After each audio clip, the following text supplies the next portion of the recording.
What's up, Cloud Gamers? Welcome to another episode of CGX Cast. This is episode 79, almost 280. But yeah, we got some good cloud gaming news and discussion to get into today.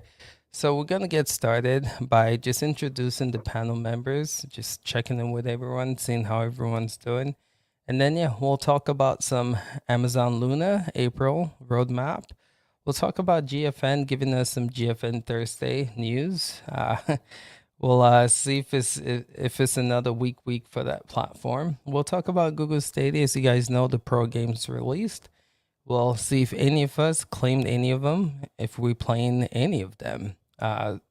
Again, Stadia Pro. We'll talk about Xbox Cloud Gaming. There's something going on with family sharing. We'll get into that as well.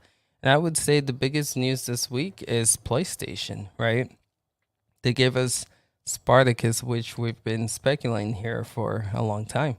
Did it live up to the expectations? We'll talk about that as well. So let's get into it, guys. If you guys are watching, hit the like button, subscribe to this channel, for we do this every Saturday, and we really will appreciate it.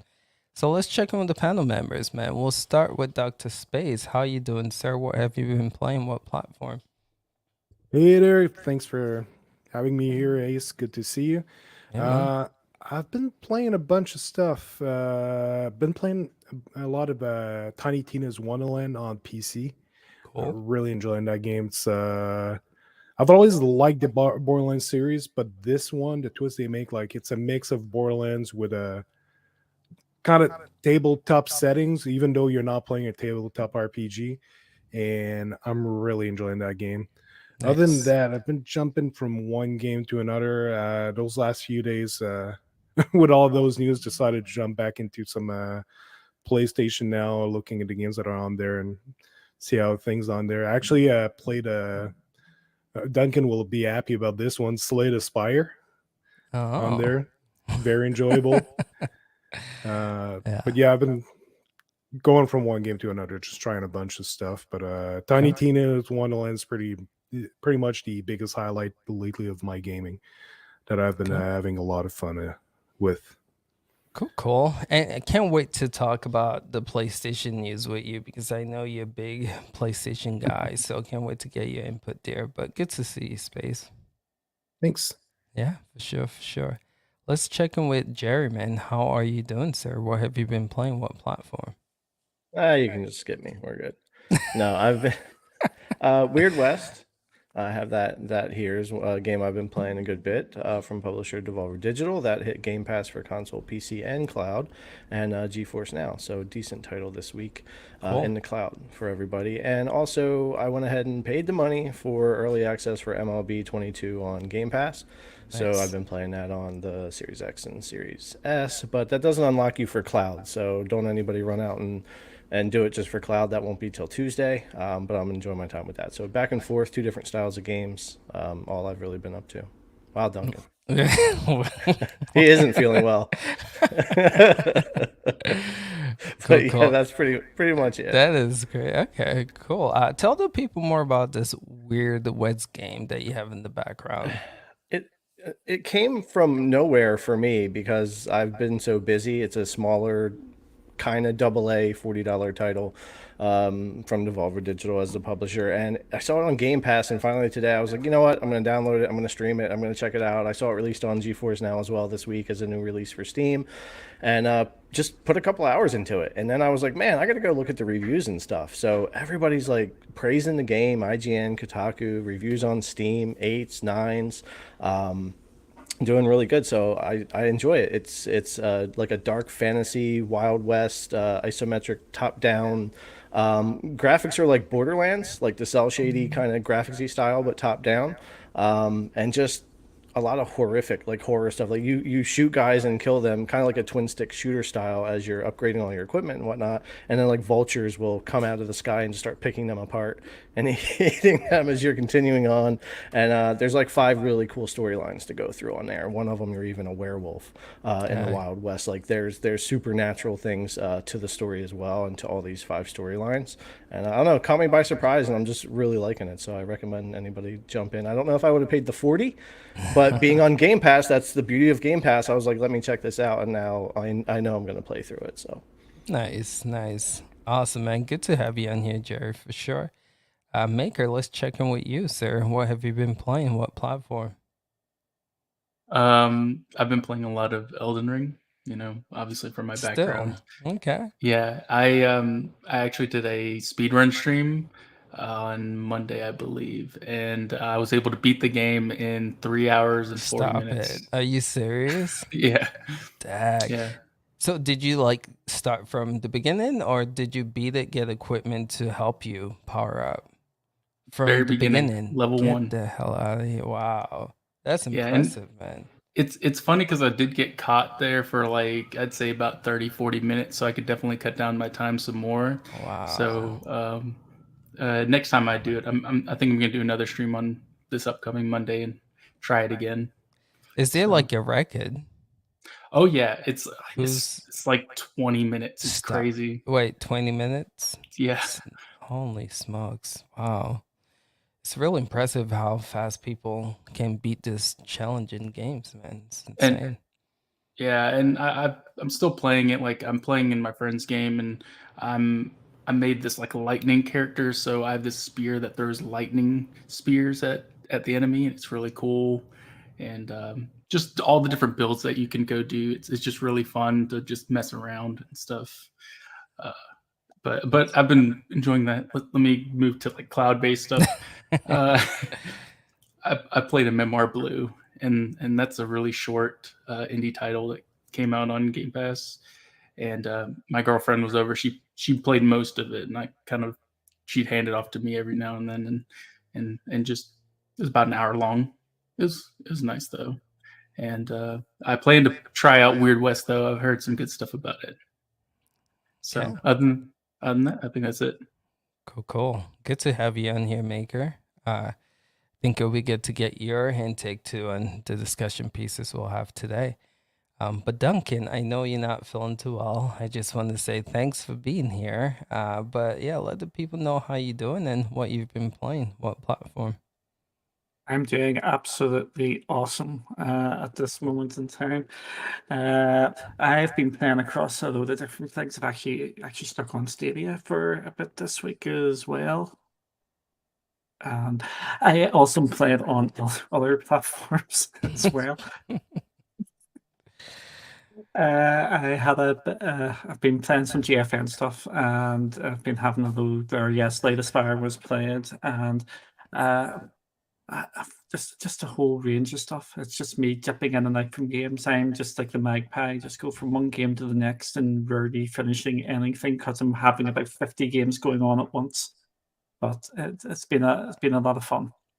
It's crazy, man, the way you can juggle so many games.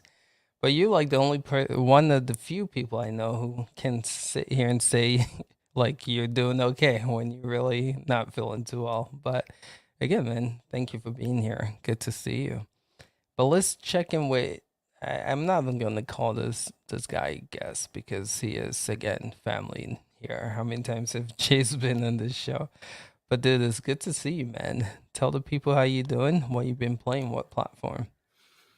A little bit. Well, first of all, first question. I'm doing all right. Trying to just get through each week. Health, happiness, family, work, all the normal stuff that I think we're all dealing with on a day-to-day basis. But as far as gaming, I feel like this has actually been probably one of the more productive months I've had. I've been on a couple different games, PC.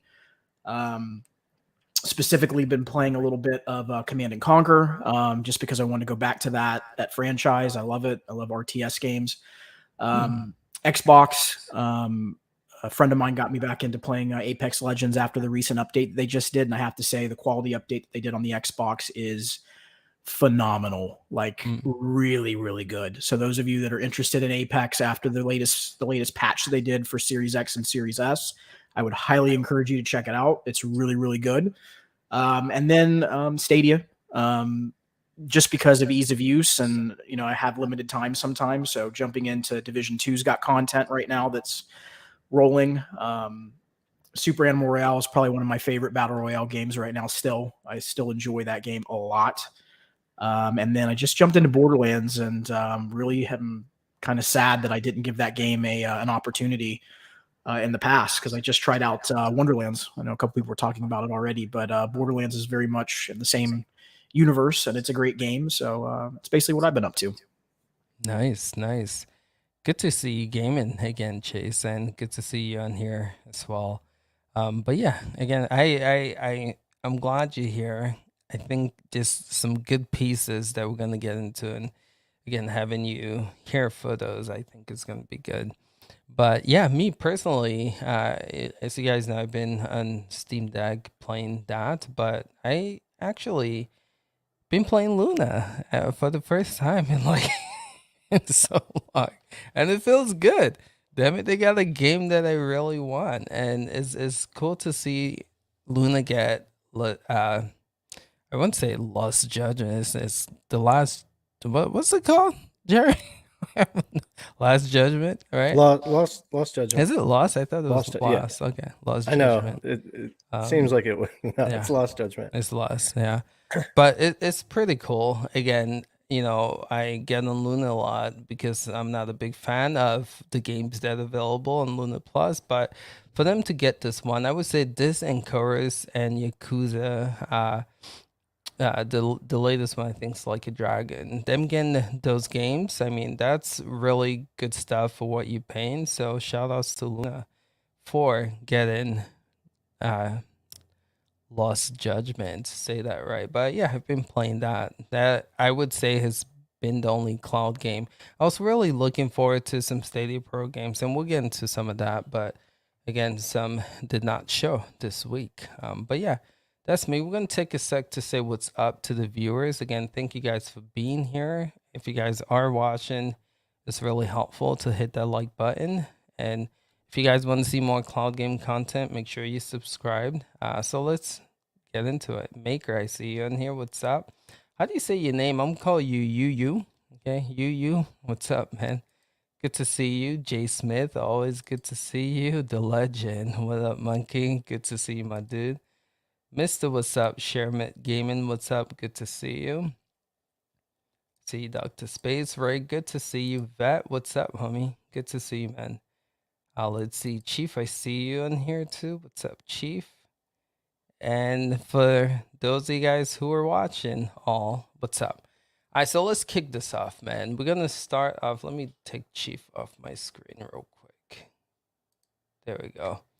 All right, so let's get into this. You want Chief up there at any time, to be fair, because you know how much of a bloody pest he is. You don't want him anywhere near the screen. That's why I took him off, Duncan. That's why I took him off. Bam.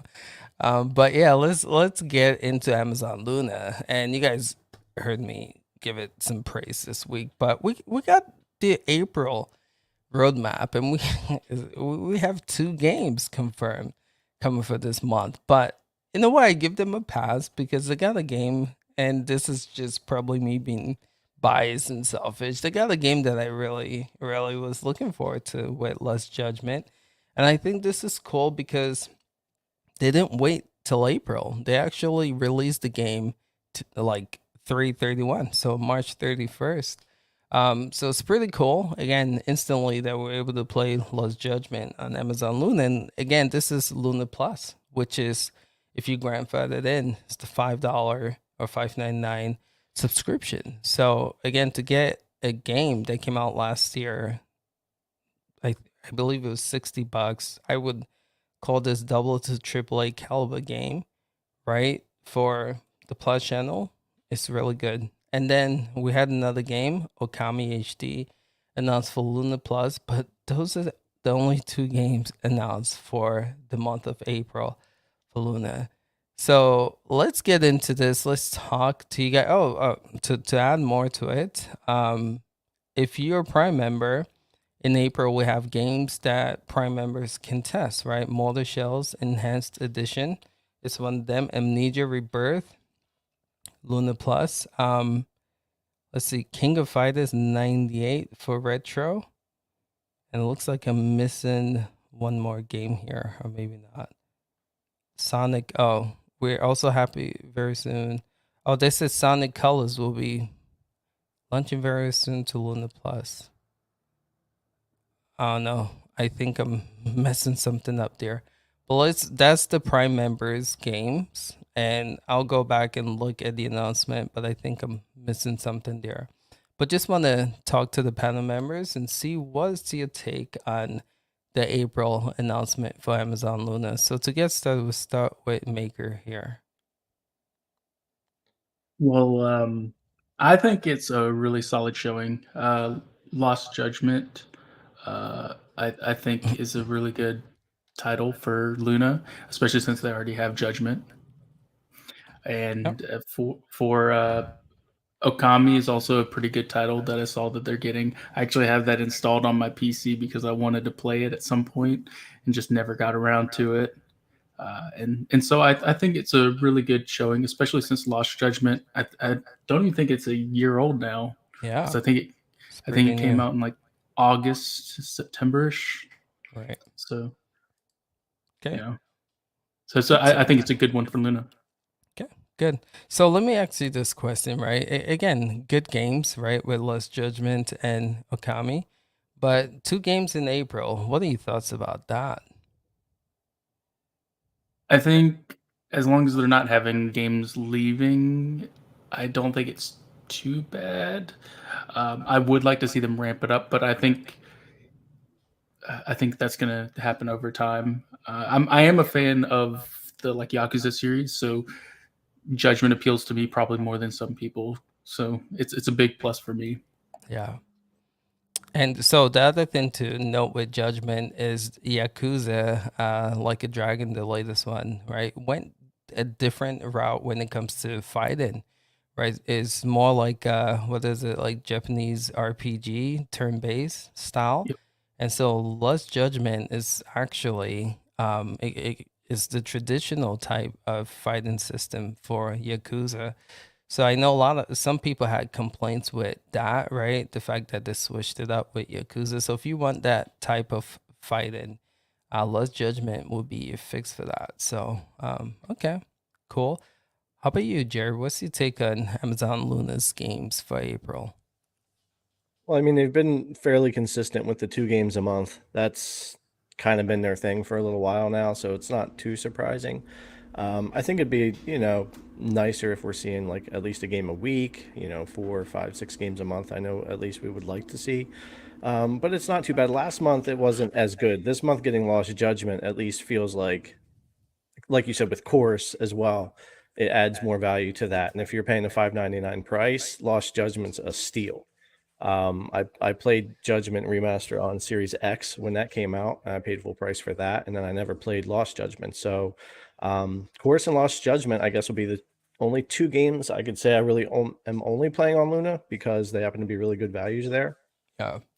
So again, how much use am I truly getting out of my subscription there? It's not as much as I would like, but I would say Chorus and Lost Judgment are my favorite 2 titles so far for the Luna Plus channel. Sonic Colors, they actually announced before and never gave a date, and they're just kind of reiterating that it's coming, it's getting close, and they're going to drop it. We just don't know when.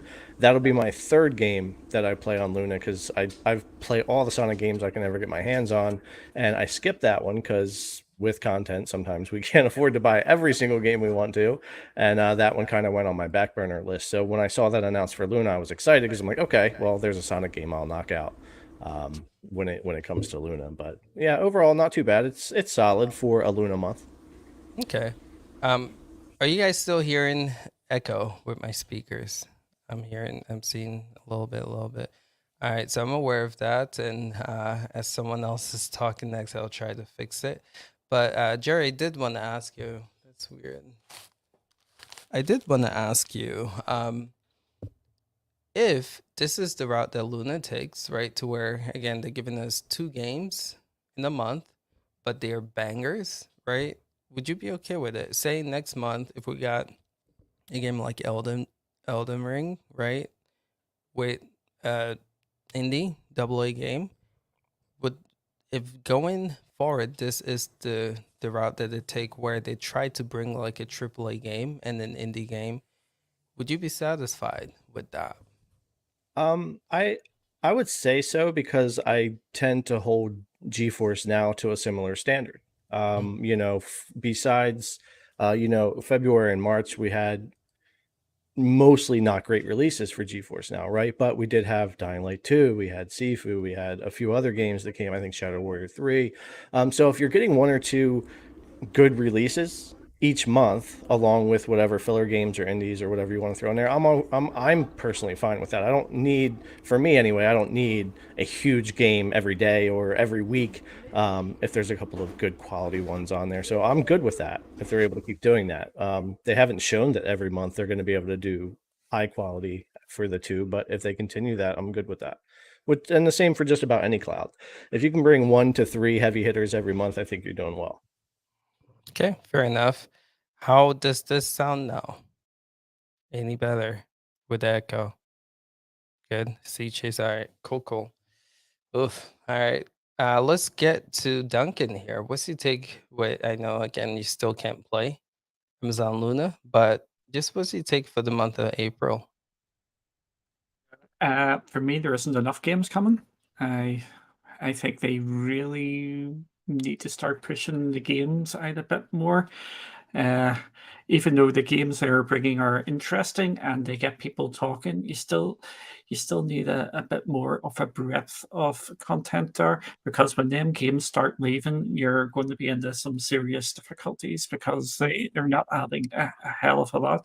It's still fantastic value there, the price of it. But for me, they need to start upping the quantity. But it's dead on. Hopefully everybody who was interested in Luna over there in the States got their price locked in just in time. Because we're now up to $10 a month now for Luna, and I still think it's decent enough value at that price. But for me, they need to start upping the quantity of games, because if you're like me, 2 games a month, 3 games a month isn't a hell of a lot of games there. So I do think it does need to go, because Yakuza is not a game for me, so that I know that's going to get a lot of people excited. That's the problem you have if you don't bring a lot of games, is the games you do bring need to be as broad as possible. Sonic, yeah, I would probably give Sonic a bit of a word, but Lost Judgment is completely wasted on me. Okay. I didn't think I would hear you complain about like the amount of games coming to Luna. I thought to, would satisfy you. But it's good to The see. thing is, we're moving into a new era now. Competition is rife, and competition is just about to get a hell of a lot more. Even though when we come to our discussion piece later, I know people aren't going to be too happy about that, but I think there might be a bit of a divide of that. Considering I'm the European here tonight. What's going on? What's going on with that crack there? But competition is coming, and it is going to be breadth of content as well, rather on top of how much you've got there. They need to start rolling this down a bit more. Okay, fair enough. Thank you for that.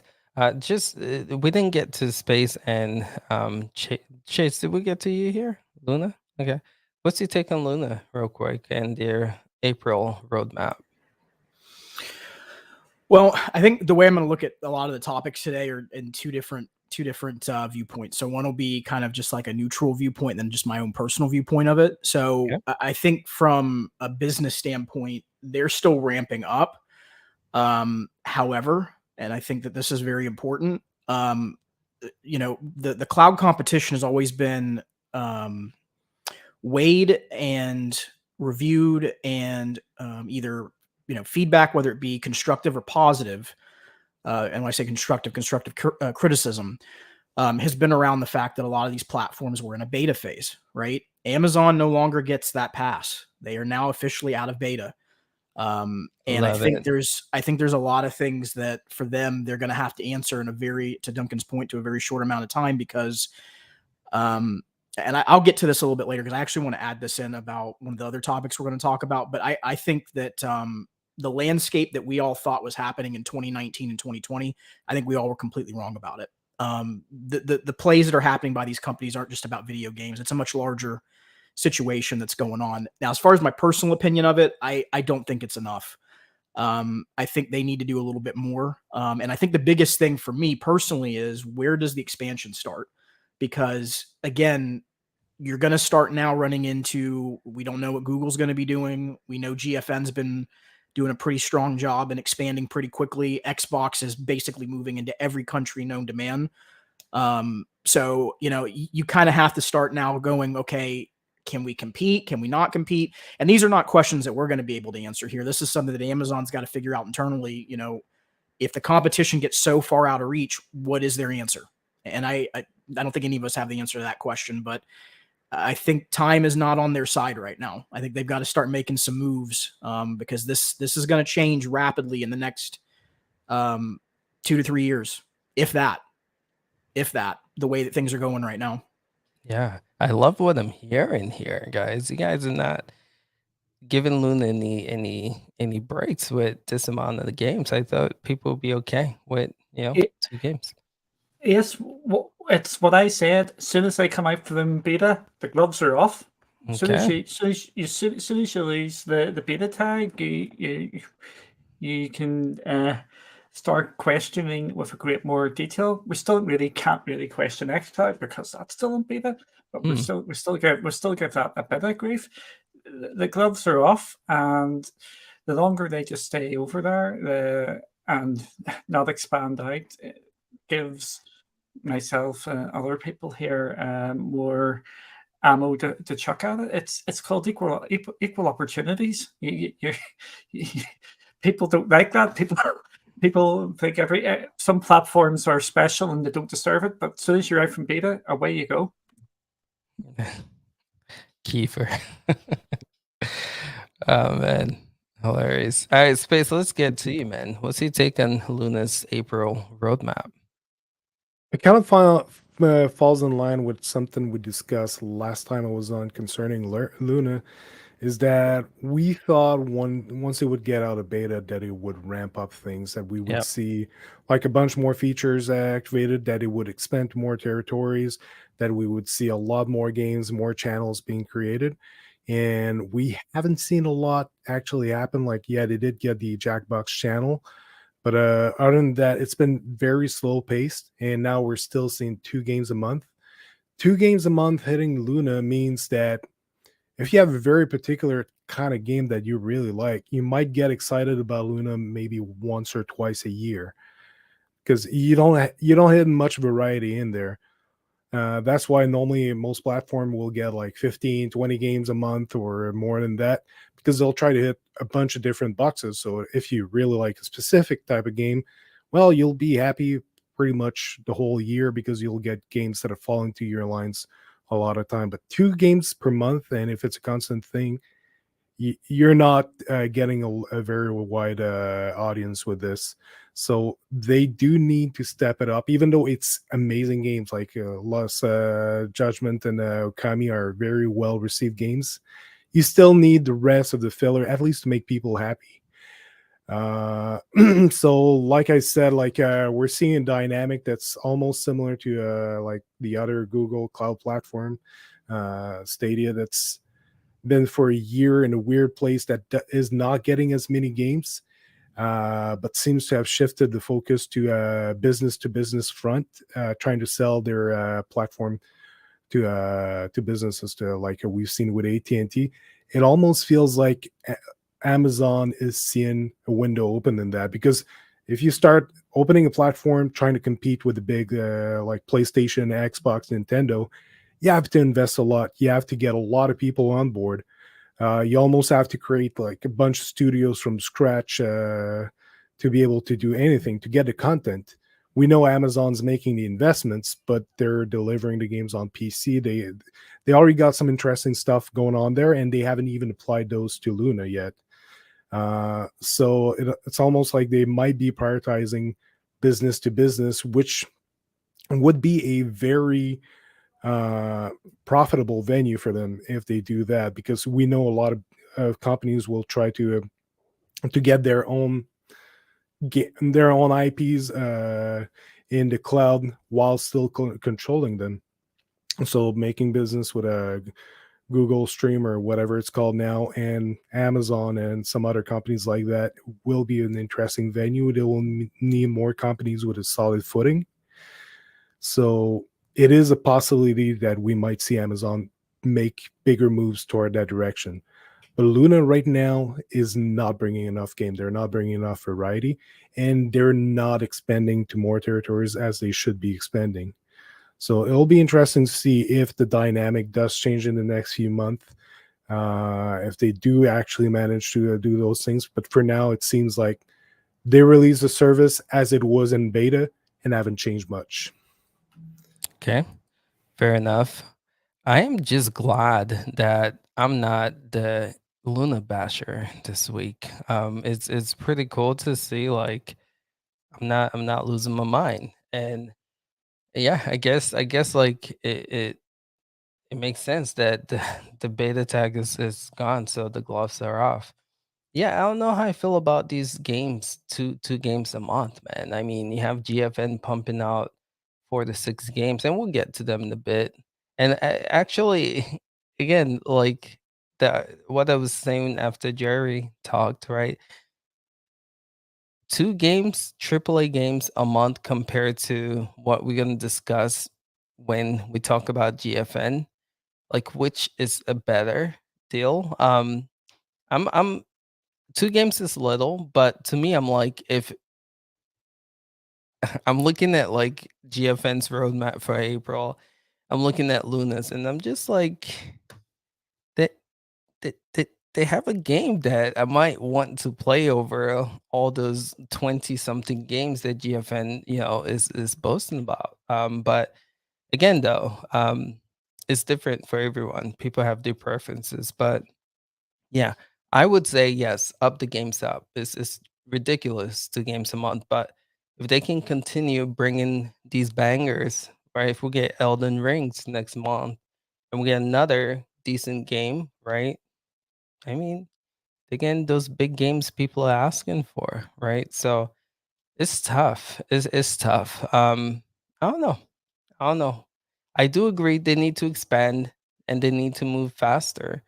But I'm just biased this week. They got a game I'm looking for. That's all I gotta say. Anyone else for Luna? Go ahead, Duncan. I see you saying something there.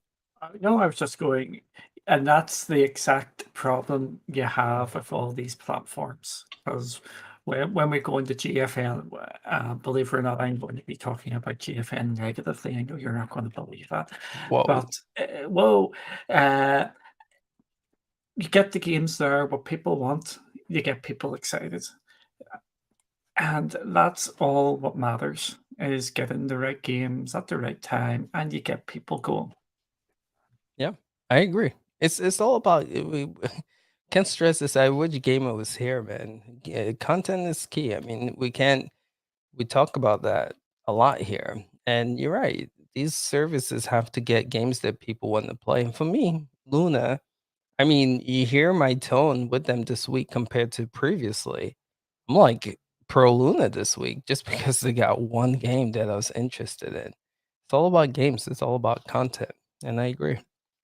But just concerning what Duncan was saying a moment ago about also GFN having, like, we're going to talk more about it, but it comes back to what I was saying earlier. Like, there's 2 titles that are very good quality for Luna, but it's like, while GFN has got like a lot of misses, but they're covering a lot of ground.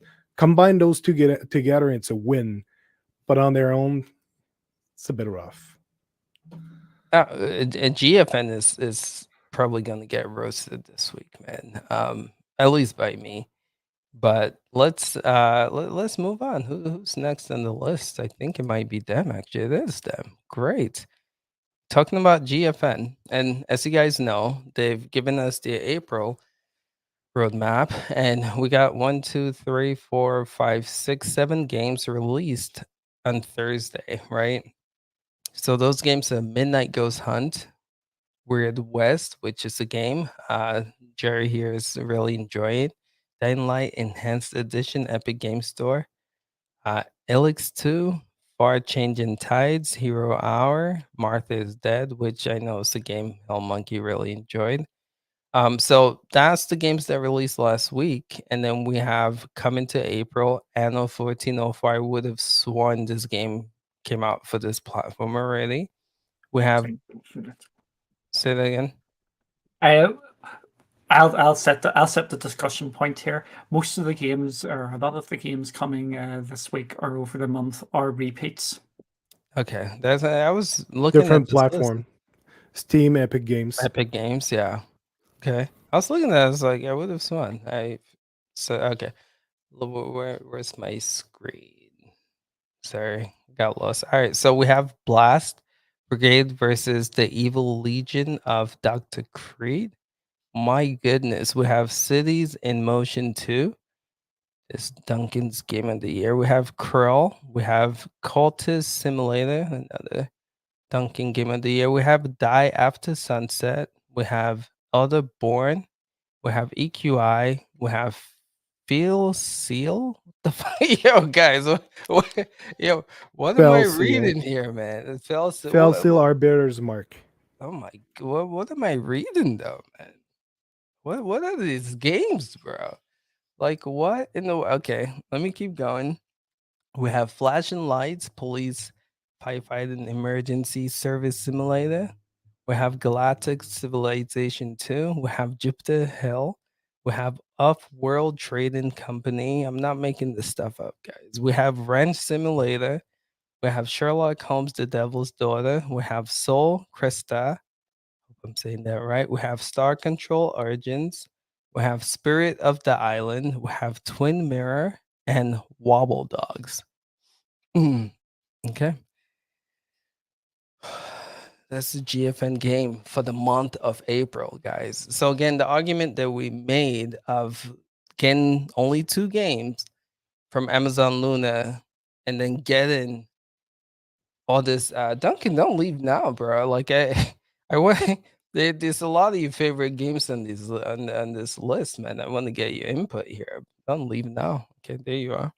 Okay, but let's start off with Jerry. I want to hear your take on this, but we'll start off with Maker here.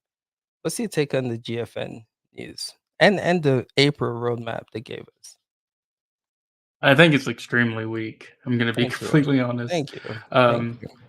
Like none of these games really interest me. I do own Crawl and Elderborn actually. Crawl is actually a pretty fun couch co-op game you can play with a bunch of friends. I think it's 4 people. But for the most part, it's pretty dang weak. I mean, getting Weird West, I think was probably their biggest. That and Midnight Ghost Hunt, since they're both new releases, are probably their biggest things. But I would easily take Luna's Lost Judgment, as you're implying. It's to me that those are, I would much rather play like Okami or Lost Judgment than any of these titles right out the bat. So yeah, I think they need to work on that and maybe get some. There have been some big titles the past couple months. I know it's hard to work out a deal. I can't see behind the scenes, but I would really like to see some progress on working with publishers and getting some newer, relatively big games. Okay. Just curious. I'm going to ask all the other, but what do you think is happening though? And I know Duncan might know because there's maybe you can shed more light on this though. But why do you think we're not getting these games, and why do you think we're getting all these little indie games instead of the games that people are wanting or asking for? I think a part of it has to do with all the all the new subscription services that are offering cloud options, I think that it puts less incentive on bringing their titles over to GFN because they can bring them over, probably make some money through, let's say, Gamepass or like PS Now. They would effectively get like a sum of money for putting their game onto those types of services rather than just pushing it onto GFN, where there's no guarantee that this will boost their game or boost, the amount of money that they'll be receiving. And I think that's my opinion, and that's going to be up to NVIDIA on them working out these deals and saying, hey, this is why you want to be on GFN, why putting your game on here is important. Okay, fair enough. Good take with that. Didn't think about that actually. But let's check in with Chase. What's your take on the GFN game for this month? Well, I don't have much to add to what's already been said about the game library being weak, but I want to answer your question that you just asked because I think I think this answer is going to apply to, again, a later conversation. So now that we're here, I'll bring it up real quick. Yeah. The issue that's happening is that, and I don't have any proof of this, so this is not me saying that it's definitive, but I think if we look at what's going on with everything else with content acquisition and with IP acquisition that's going on, you start seeing licensing deals going on behind the scenes that we don't know about yet that won't come out to the forefront. GFN approaches a publisher or developer and says, hey, we want this game to be licensed on GFN. Their response is, well, at this time, we can't. Now, they may not tell them the reason why, but if you're noticing, there's been a lot of this going on where games that we thought might be coming to these platforms all of a sudden start drying up over the past 5 to 6 months. And I don't think that's by accident. Again, more so than we've seen in the past. And I really think this comes down to it's a content war. And the content war that's happening, and I'll bring this up real quick, not recent. So, 2021, 2022, we kind of known this is happening, I think, for the most part. But 18, 19, and 20, when cloud gaming kind of came into the forefront, we all were looking at this, to be fair, as a singular path of it's video games, and this is really what the game is that's being played. The chess game that's being played is, we know now, it's the metaverse. It's large entertainment ecosystems where they can take all of this content and place it in, let's say that it's Epic, or let's say that it is Paramount, or let's say that it is Xbox. They want their video games, they want their movies, they want their TV shows to live in one persistent world where you go to it and that's where you consume the content. They don't want it on another platform like a GFN. I think this is going to be a challenge for them going forward. I really do. And I didn't say that in the past. I think me and Jerry, we've had our disagreements about GFN. Previously, we've talked about GFN a couple of times, but this is one thing that I think is a new kind of revelation for me, that I think that this is a platform that's going to struggle in the future because IP is going to be extremely hard to get a hold of, especially with licensing that's already in place with these other content providers or the publishers or developers doing the content themselves in-house. We know now what Take-Two's potentially going to be doing something now. So this is not by accident. And again, it's kind of, we'll have to wait and see. I know that's not an attractive thing to say, but it is really where we're at right now, because I think this is going to be a challenge for them going forward. Library-wise, I agree with everything that's been said, though. Okay, fair enough. Good take on that. Chase, let's check in with you. Space, what's your take on GFN's April roadmap? Space, So yeah, like's been said, it's rough. There's some interesting titles in there, but it's very minor titles, very small and more indie-like titles. And like Chase was saying, we're seeing a lot of studios, a lot of publishers resist from going to GFN or other cloud platform, and it's something I've been seeing a lot. It's like going to the cloud is a digital currency for those studios. If they hold their game from going to the cloud, and then afterwards a platform wants to bring it, it adds so much more value because let's say, for example, like something that happened last year, PlayStation now got Red Dead Redemption 2 on their platform, only to be installed. It was not available in the cloud. That is one of the question that got raised, like, why is that happening? People thought maybe the PlayStation Now servers were not powerful enough or something like that, but it's the PlayStation 4 version of the game being broadcasted in cloud. The system is strong enough to power it. So that's not where the question is. It really was specific to that title. They didn't want to put it in the cloud. And so most likely, okay, the game was already on Stadia, but I doubt Google were the ones to push them from not going under the cloud other cloud services. Most likely they were shopping around, like we saw GTA 5 going on xCloud. Well, Gamepass, and it was enabled on xCloud. Most likely they were asking for more money to put Red Dead Redemption 2 in the cloud, and Sony didn't go far enough in the deal to do it. Maybe they thought it wasn't worth it. So definitely, publishers are going to see cloud gaming as a additional way of making money, if like an additional currency, so that if their title is on no cloud platform at all, if someone wants it, they're going to have to pony up and pay for it. So definitely, other than the big platforms we know of that are acquiring every single studios, every single publishers out there, and putting it in their home studios, if you're not part of those, or whatever group like Embracer Group and all those, it's going to become very difficult to get content in the future. So those are the companies that will hold the power in the future for what platform will actually have games to be played. So we're seeing a big move happening right now, and all of the content being amassed by only a few companies. Interesting. So it's gonna have a shock impact on the business from now on. Hearing the theme here, fellas. Hearing the theme here. Interesting. All right, let's check in with Duncan here. Taking this. We see a lot of GFM bashing. I will give you some flavor on where I think they're going as well. Okay. And the answer is on the page there, which people may not actually see. First of all, I think this is a weak month. And wait, you think it is or not? I think it is. And the reason being, one of the big games which is getting promoted by GFN is Galactic.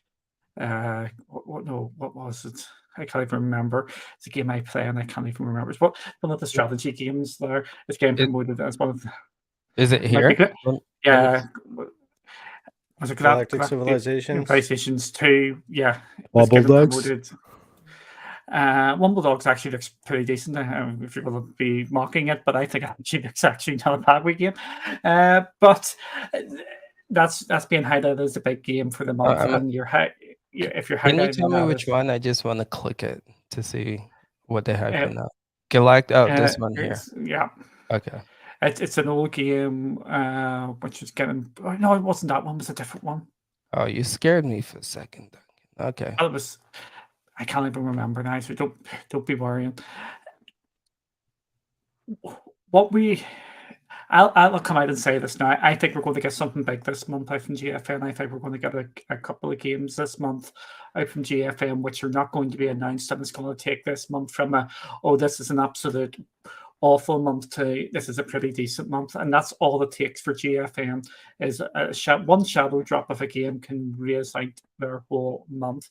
But at this moment in time, it is pretty weak, and this week in particular was just a lot of repeats. I don't mind the repeats of games. I think it's absolutely class that they're bringing out different platforms, but it's just bulked that up to make it look a bit bigger than it is in the grand scheme of things. Where GFN are investing, and I don't think people actually realize this, NVIDIA are well in the cloud here. They are fighting in the cloud space for everything. And if you go to your right hand, that game there. That game, I want that game, by the way. That Heroes are, I think that they're just giving me Heroes of Might and Magic vibes. If you go to the right hand side there, NVIDIA Cloud XR. It is an all in NVIDIA news. If you scroll This down, here. scroll down, Uh-huh. there was some up a bit, up one more. That's the one there, down, the one with the purple background. This. Yeah. Okay. What is this? What does the other people want? Or in the cloud is VR. That is them experimenting with VR in the cloud for developers. And then we've got the news up above with Omniverse and them pushing all that sort of things as well. I think NVIDIA, I know there's a lot of skepticism towards NVIDIA and where they're going to be going in the future. I think they're thinking years ahead here as well, and they're trying to build up content in the background with that Omniverse stuff and get push things there and the announcements they have made during their developers call. I think it is really, really interesting where they are going. I'm going to put a reason why I think the last 2 months have been absolutely not as good for GeForce Now as they could be. This time last month, what were we talking about in regards to NVIDIA and GeForce Now? Getting hacked, Yep. right? And I think that may have played a part in not getting some of the bigger games, which I agree. I think that has spooked a couple of people there, and whatever plans they sort of had, they've had to knock in the head because of that sort of stuff as well. Yeah, I agree. Which that I keep saying I can't say much, but I do think there's a lot of truth to that too. But it still sucks. Yeah, and you're right. We might see some stealth dropping, but let's check in with Jerry here though. What's your take on GFN's April roadmap? Man, everybody's already done a really good job. Typically, I would be the cheerleader as much as Yes, possible for the sir. PC gaming community. But it is the weakest month that GFN has had all year for me because there's always been something I really wanted to play. Like Lost Judgment for Luna, right? I really wanted to play Dying Light with GFN. I really wanted to jump into Sifu and stuff like that. So there was always like something. So I was okay with that.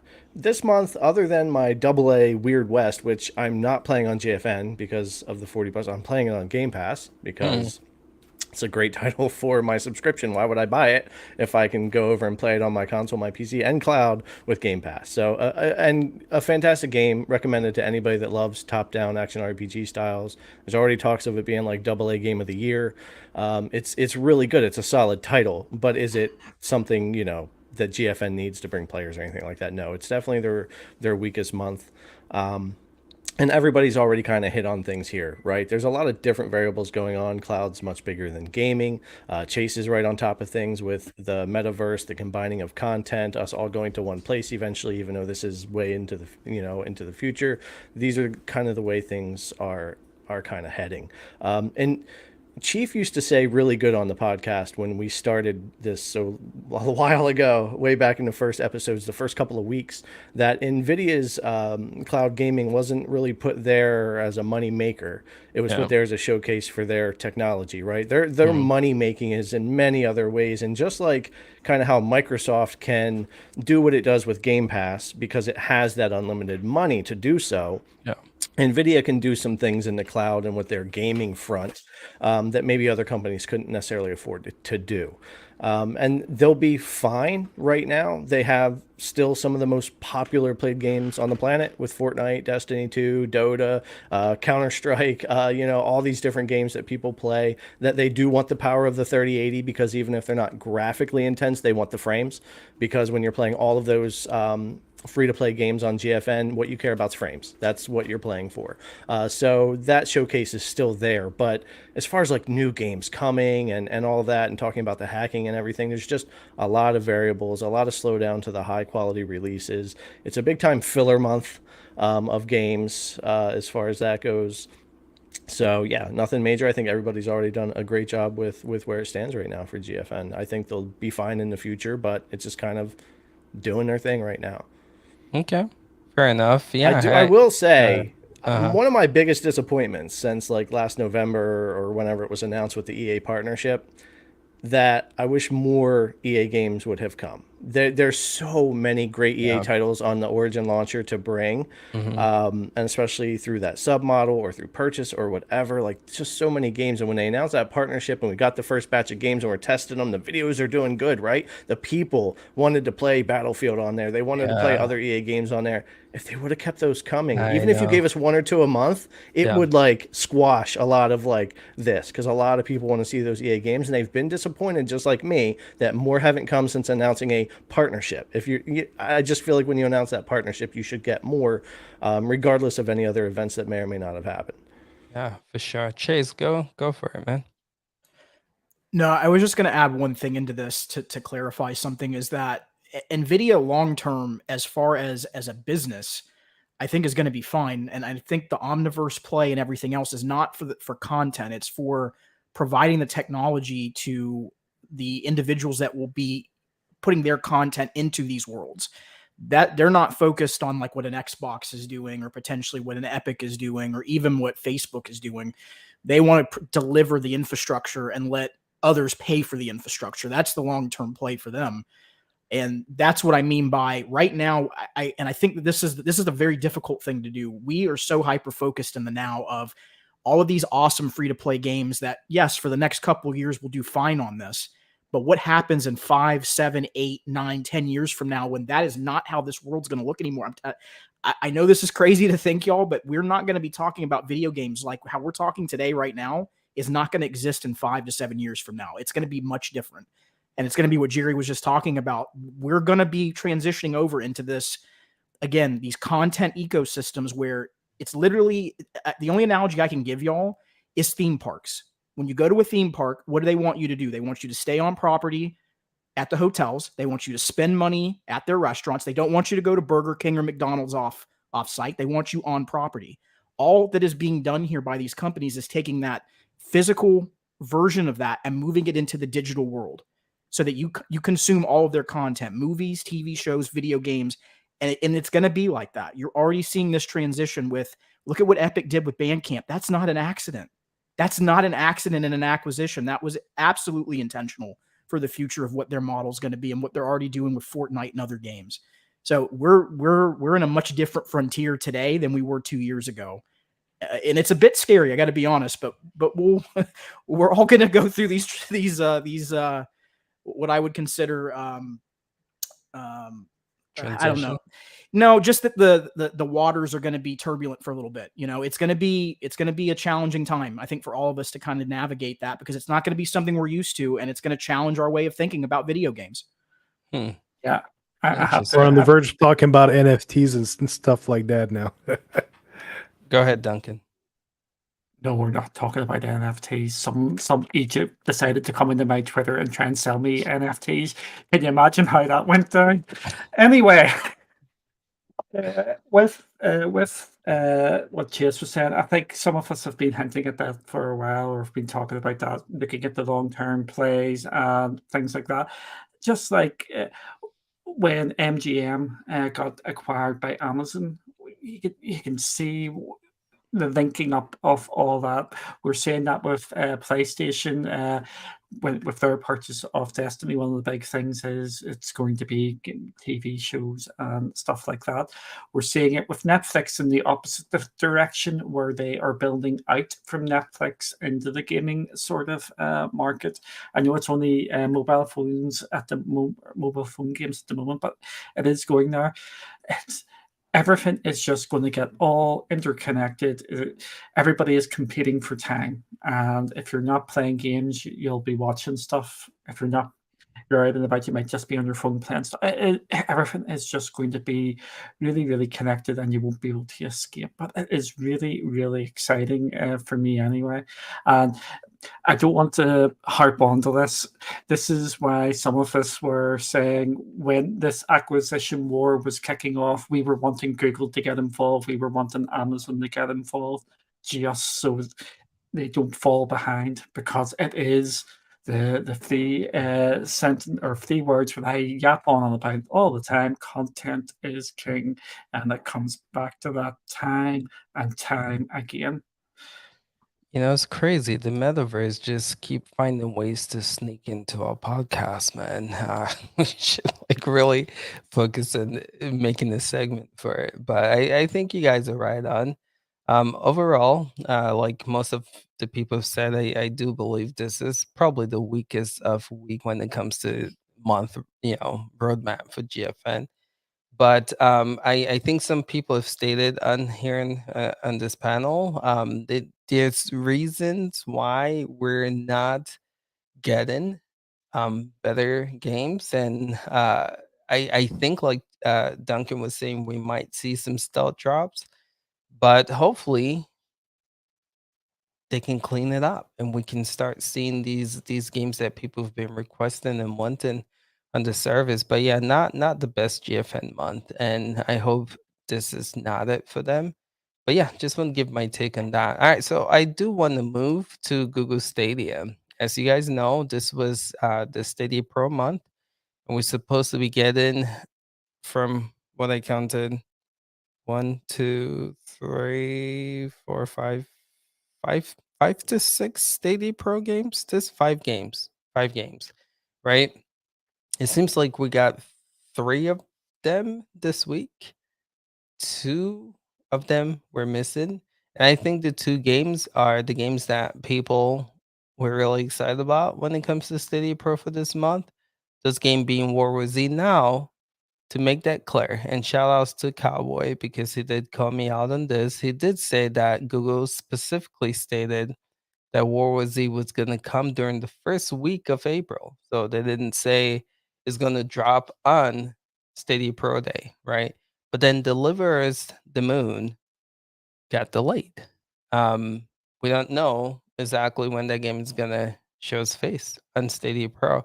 But it's kind of disappointing because those 2 games, like when I saw that blog post, I was like, yo, this is going to be an incredible Stadia Pro month. And those 2 games are not there. So I do want to talk about that. Talk about Stadia Pro. Have you guys claimed any of the Stadia Pro games? And are you guys playing any of them? So to get started, Space, we'll start with you here. Don't have much to say. The new titles are not coming. A lot of older titles in the pro games. Again, I'm not seeing the big moves from Stadia right now that wants to pull me back, and we are seeing some improvements. I'm not saying it's without improvements lately. It seems they redoubled efforts on trying to get things spinning over at Stadia, but we're not seeing actual how you call them usually, like the big bangers over at Thanks. Stadia. We're not seeing that really going on right now. Like even Deliver Us from the Moon is a title that's been around for a while and it's been a lot of services. Yeah, I'm not seeing anything that's really pulling me. Like we were talking about JFN like having very small indie titles, but over at Stadia, I'm not seeing any flavor that's catching me at the moment. Yeah. So Yeah. hopefully they do deliver eventually. Maybe it's just the time that they rev the machine back up and they get some developers to some publishers back on board, because for a while it was going down. Now since they're picking things back up, it takes time for big publishers to bring their games over. They have to adapt it, even though they got tools to make it a lot faster and easier lately. It still takes time to port a game over to a platform like this. So we might see in a few months some interesting titles make it back, but I don't feel like right now it's what Stadia needs. Okay. Fair enough. Thanks for that, Space. Let's check in with makers here. What do you take on the Stadia Pro games this month? For me, as someone who already owns World War Z Aftermath and Delivers the Moon, I think it's fairly weak. Like it's not fairly weak if you don't have them. If you have them, then it's a solid month. You know, I think people will enjoy World War Z, but it's definitely, it's not like a classic hit. You know, it's like one of those AA games that you play for like a month or two, and once you're done with it, you just discard it like a garbage bag. But yeah, Ooh, my goodness. no, Okay. I enjoyed my time with World War Z. I liked it. I'm just giving it a little No. tough love. Yeah. It sucks that they're delayed, and the worry that I have is if Delivers the Moon gets delayed, what happens if they need more time with World War Z and they don't get it until like middle of the month or later? And I mean, it's already obviously been delayed. It didn't come out on the 1st, and it definitely feels like Stadia's in this like slump where they're struggling a little bit with the titles that they're getting, and you know, I hope they get out of this, but to me it's like it's okay, you know. Nothing major. Like, to me, Lost Judgment is a bigger title than any of these titles that dropped, and that's on Luna. So Okay.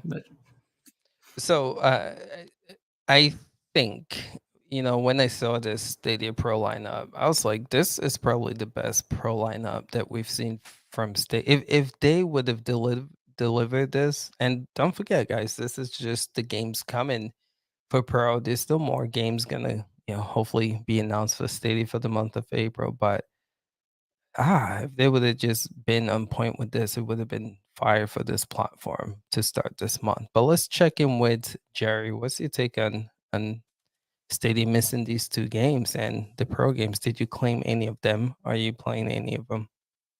All right, well, I have an issue. So, like, I claim anything anywhere that can be claimed. So, whether it's free games on Epic Game Store, even if I know I'll never play them, it's just a psychological issue that I can't get past. And I used to try to fight it, and I don't anymore. I give in, I just click, click, click, click, click, and I'm happy, and that's great.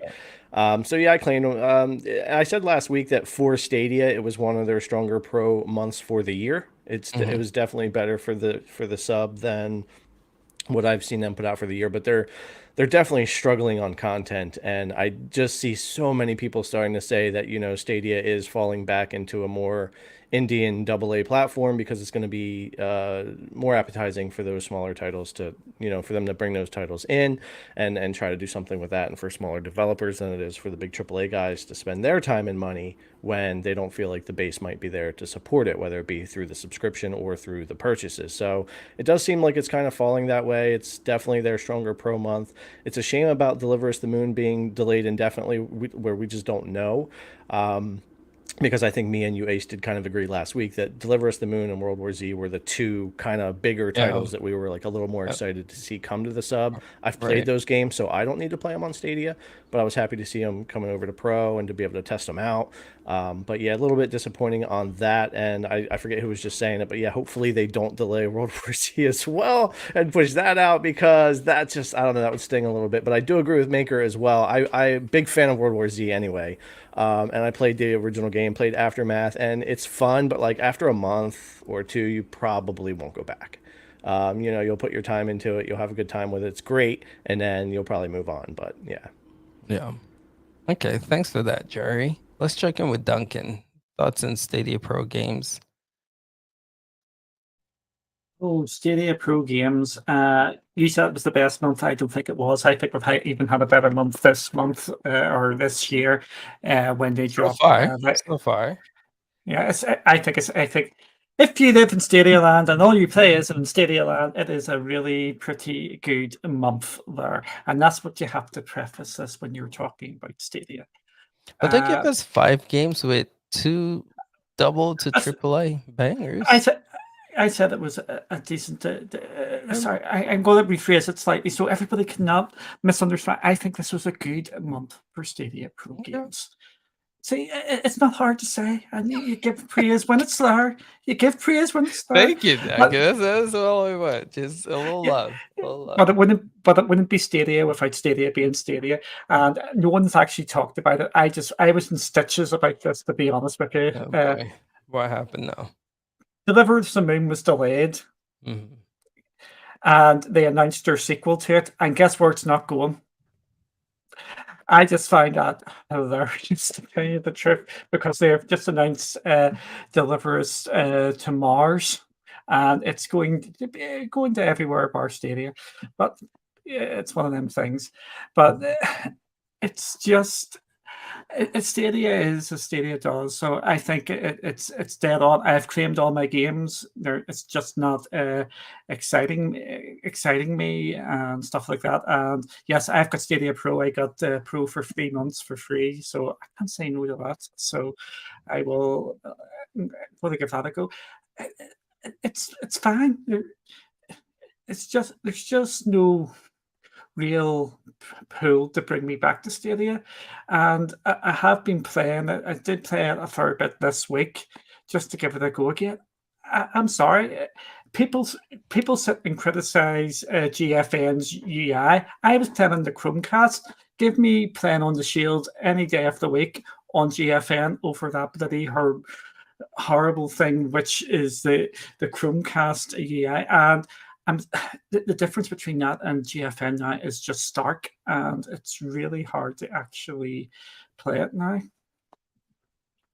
There you Okay. go. There's a bit of a rant. I know you want a bit of rant, and you know you want a bit of No, fire during this. I'll take that. I'll take that. Okay, at least you're a little nice. But yeah, I'll take that. So I was nicer than other people. I'm that's not nicer than fine. other That's people. fine. I'll take that. Thank you for that. Let's check in with Chase though. Take on these Stadia Pro games. Did you claim any of them? Are you playing any of them? I think Jerry spoke for me on this one because I have an issue with claiming things too. Um, so I always claim everything. It's just kind of a natural habit. If I pay for it, I'm gonna take advantage of what I paid for. So I mean, yeah, so again, here's one of the ones where neutral versus my own opinion of it. So I think Stadia is in an interesting place, and I'm not going to go down the doom and gloom pathway only because, again, there's a lot of unknowns with Google at the moment. Here's what we do know. We do know that Stadia and its consumer form is moving forward, and we do know that the B2B side is moving forward, and they're working in parallel. Now, what does that mean long term? We don't know. I don't think any of us on this panel can say. We're not in Google's boardroom.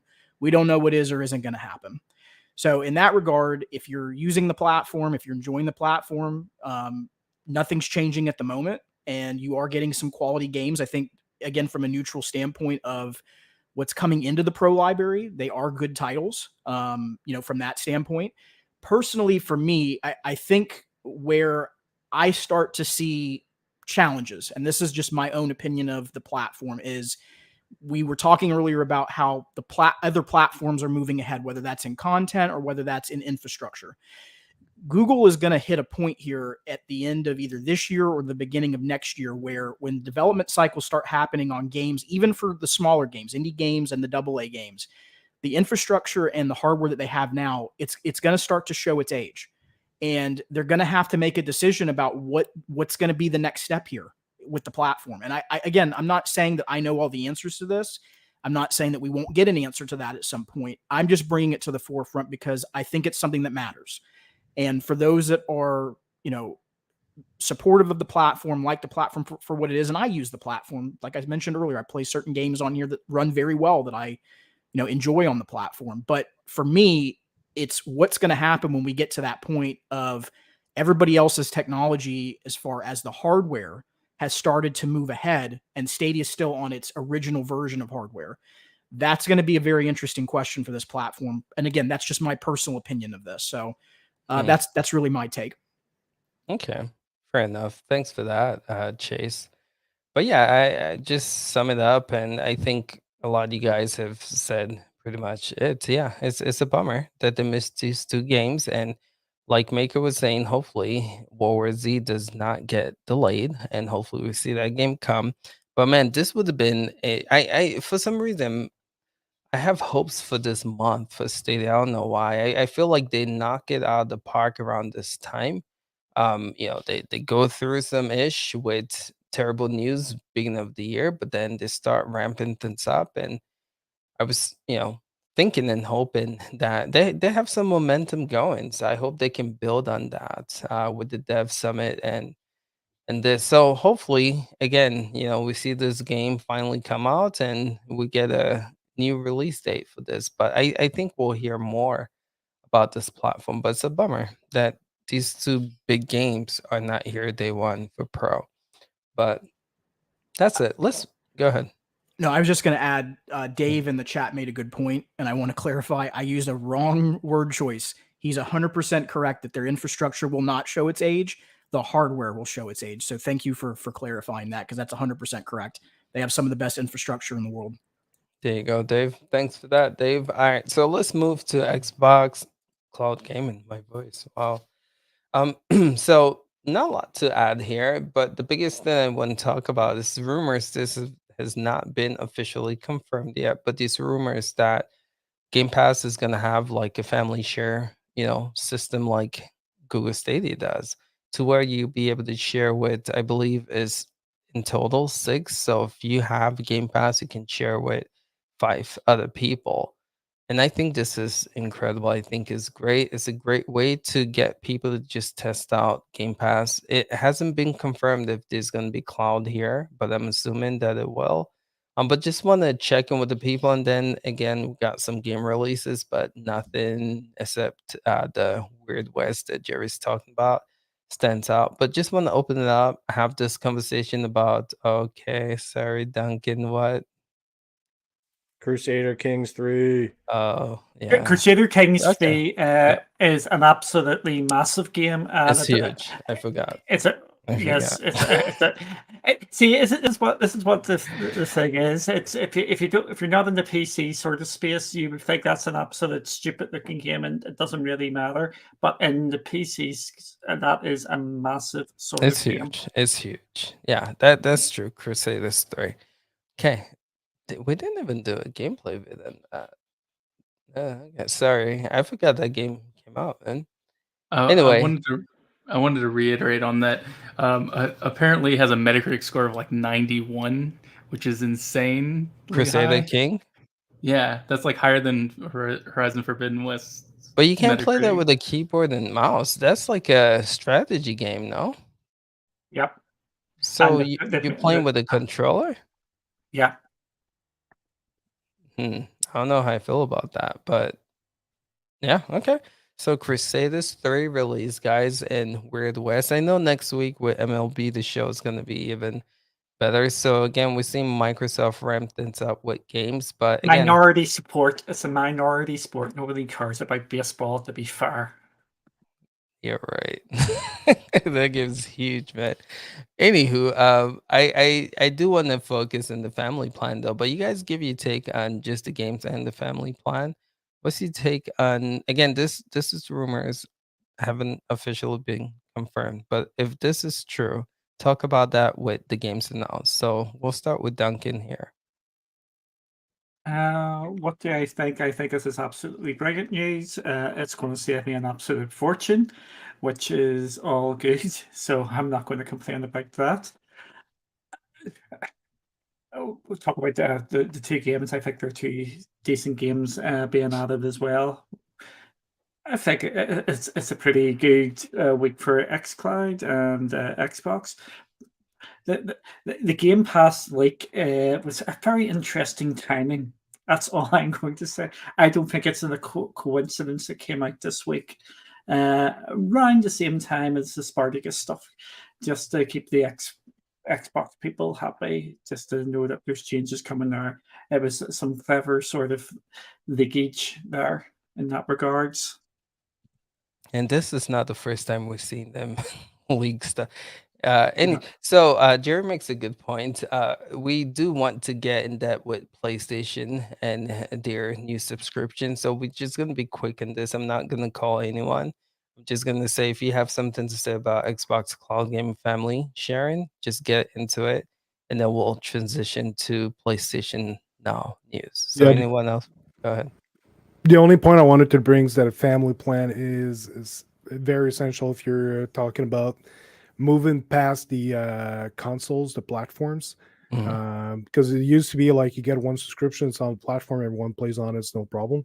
But if Yep. you got your mobile phone, your computer, and everything that you're logging into, and yeah, you're carrying your games with you, you need a family plan if you're in a household like with the kids and all, or else it's just gonna end up being way too expensive. So good move on this. Cool. Thanks for that. All right. Anyone else? We'll jump to PlayStation. If not, go ahead, Maker. I just wanted to say, I think adding a family plan is a lot more forward thinking with their subscription service, and in my opinion, a better feature to have than its rival. So, Okay, fair enough. Just say the name, Maker. It's okay to say the name. But anywho, Spartacus? yeah.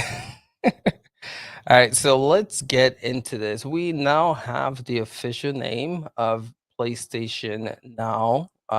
It's called PlayStation Plus, which is not a new name. It's what it was originally called. So let me break this down and get into this. So it says PlayStation Plus and PlayStation Now come together. Players can choose from 3 flexible options. Right. So the tiers are, again, we've talked about this multiple times and it's pretty accurate to what we were discussing previously. PlayStation Plus Essential. This is going to be pretty much $10 a month. It's going to be $25 quarterly and then $60 yearly. And with this, let me just get this straight. You get 2 monthly downloads, you get exclusive discounts, you get cloud storage for save games, and then online multiplayer access. So this is like your traditional pay to play online games. But then you It's get the into original PlayStation yeah. Plus that hasn't changed. Yeah, pretty much. Thanks for that space. So the next tier is PlayStation Plus Extra, which it states here provides all the benefits from the essential tier, and it adds a catalog of up to 400 games of the most enjoyable PS4 and PS5 games, including blockbuster hits from our PlayStation Studio catalog and third-party partners. It states that games in Extra are only downloadable. So again, you can stream this, right? The price is $15 a month, $40 quarterly, and $100 yearly. And then the last tier is something called PlayStation Plus Premium. And with this, you get the benefit of the first 2 tier, but you also get, it states here, adds up to 340 additional games, including PlayStation games that are available via cloud streaming. So I think this is the PlayStation Now coming in. It states a catalog of beloved classic games available in both streaming and download options from original PlayStation, PS2, and PSP. And it offers cloud streaming access to the original PS2, PSP, and PS4 games offered in the extra and premium tiers. So again, remember with those tiers, you can only download, but here it's stating that you can stream those games, right? So it states where PlayStation Now is currently available. So again, if you can access PlayStation Now, you still can access this. Customers can stream games using PS4 and PS5 consoles and PC, no mobile, right? And then the last in here is time limit game trials will also be offered. So customers can try selective games before they buy. They didn't specifically say which games that would be, right? So the price is $18 a month. So it's more than Game Pass, $50 quarterly, and then $120 yearly. So this is, guys, Spartacus. So I'm just gonna open it up to you guys and see what your thoughts are. Are you guys, does this excite you? Does this meet your expectations? Are you guys disappointed by this news? So we'll start with Maker here. Picking me a lot at first. I know. Ouch. I thought about that, but I can these 2 guys I'm trying to avoid, and then I don't know how Chase feels, and I kind of so I don't know how you feel about this. I want to check in with you first. Go ahead. I said I'm trying to avoid Duncan, so go ahead, Makers. I'm whelmed. I think it was about what I was expected based off of the leaks. Okay. But my complaint is that it's not it's not progressive, I guess, enough for what I want them to be doing, to be Okay. pushing forward. I think it's a safe option for them. You know, they're Right. going to get some new subscriptions, obviously, by pushing it. Why they pushed it on a blog post, I have no clue. Like, usually with like an announcement like of shifting services, you might want to have a YouTube video showcasing like what kind of changes are happening, or and the fact that there wasn't, kind of, to me, makes it feel like this isn't a high priority for them, that they don't really I don't think they're trying to push this anytime soon. So I do think it's going to change over time, but we'll see. As for the available games to pick from, I'm a little bit worried, because they said 740 titles total with both tiers, or both premium tiers, quote unquote. And currently they advertise 800 plus games with PS Now. So to me, I'm wondering what games are leaving. Like, if the Activision Call of Duty titles are leaving, to me that's not a good sign, because those are I would assume, pretty popular titles. Similarly, Bethesda could probably leave as well. And to me, those are significant titles, and it really just, to me, it's dependent on like what games are we going to get. Like, the only games they showcased were like those like 7, and it's not even 7, I don't think. 1, 2, 3. It's like 5 titles. And Returnals, you're not going to be able to play through the cloud because it's a PS5 only title. And they said that only PS4 and the PS1 to, the rest of them will be able to be streamed. And so it really depends on what PS1 titles and what PSP titles that they're going to be bringing as well, because those are the new platforms that they're bringing on board. So they're removing 60, but they're adding 2 new platforms to the service. It doesn't make any sense to me, and so that's what I'm struggling to deal with. I need to know what games are coming, and there's nothing here that really tells me, other than Miles Morales is a good get. Returnal's pretty good if you got a PS5, but there's no. Well, obviously Horizon Forbidden West is not going to be on there, but there's no Ratchet and Clank. I think that would have probably been a pretty good title to showcase the PS5. I would say more so than Returnal, because Returnal's a roguelite, and to me that's not for everybody. And so yeah, that's my only concern. So I'm whelmed. I expected this, but at the same time, I want more. I want them to be being more forward thinking with their subscription service, like Gamepass is, and how they're constantly innovating and adding things. Even if they had said, "Hey, Crunchyroll comes with the premium tier," or you get a discount now for all our first party titles day and date, so you get $10 off the newest and greatest titles. That would be huge for the subscription service, and there's nothing like that here. Thanks for that. I'm glad I called in you first. Okay, so let's check in with Duncan here. I'm going to do a chase thing here. I'm going to talk from a PlayStation perspective and from a cloud perspective. Ooh, I like it.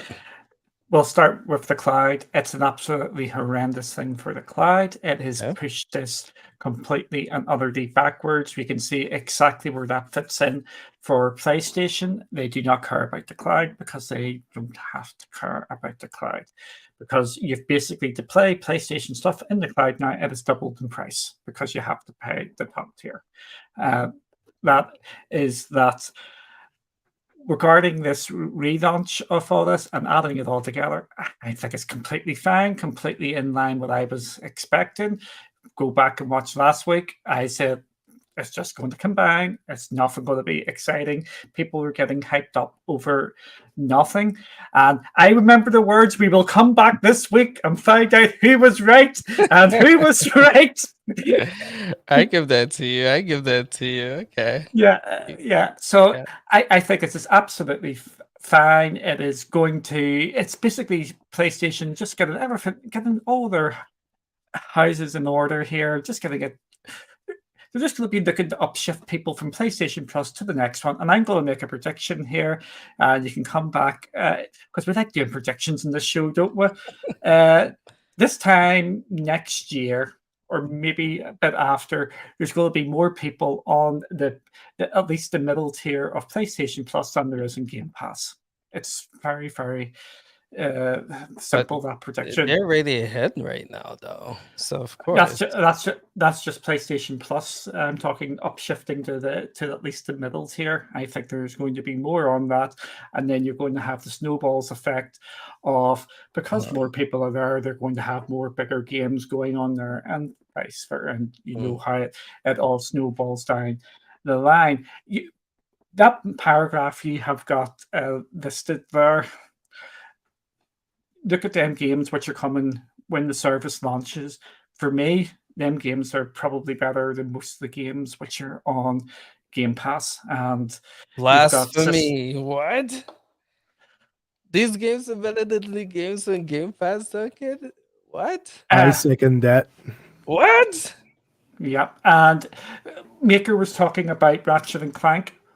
They don't need to push Ratchet and Clank yet. That when they want to push their numbers, they're going to drop Ratchet and Clank. They're going to drop Gran Turismo. They're going to drop Destiny 2 with the new expansion when they need to. Okay, can I list these games out? You're talking about Death Stranding, which is an old game, God of War, which is an old game, Marvel Spider-Man, which is an older game, and then Miles Morales, which I would say is pretty neat, and Mortal Kombat 11 and Returnal. Yes, you were getting really excited about the Stadia Pro games. You're downplaying this. No. you just said these games are one of those on all the Stadia. games. No. Hold on. Game Pass. Yeah, you said all these games are better than games on Game Pass, dude. Yes, I would play them more than I would play on Game Pass, and then you can see we're subjective. You can see we're. It is subjective. It is subjective. Doc, get in here, man. I would say Forza Horizon 5 is probably better than half of those titles for sure. Thank you. See, so I'm a big Forza player. I signed up and got that. I've got the early access. I was meant to nail. This is thank you for reminding me that part. You are going to be coming on here saying this is awful value. Jerry, what did you buy this week? What are you talking about? What did you buy this week? He's throwing you under the bus, man. What the hell? What are you trying to do? Yeah, MLB show early access on Game Pass. How much did that sting you? $50 and it didn't sting. I loved it. Oh. We're going to. That was a choice. I could play for free in 4 more days, but I want that early access to get my video out sooner. Yes, again, this is what I want. I want absolute choice here. I've got my Xbox Game Pass for the next year and a half here. I'm happy. Game Pass is bringing me the games which keep me ticking over. But if you're getting into content wars, there's only one winner in the content war, and this PlayStation at this moment in time.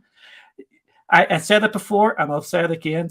Xbox Game Studios for me is on an Ubisoft level. They're not in the top tier. They do not, for me, have real system sellers. They bring good games, but they're not bringing great games. And wow. Doug, I think you just keep digging, man. Okay, I wanted to make a point.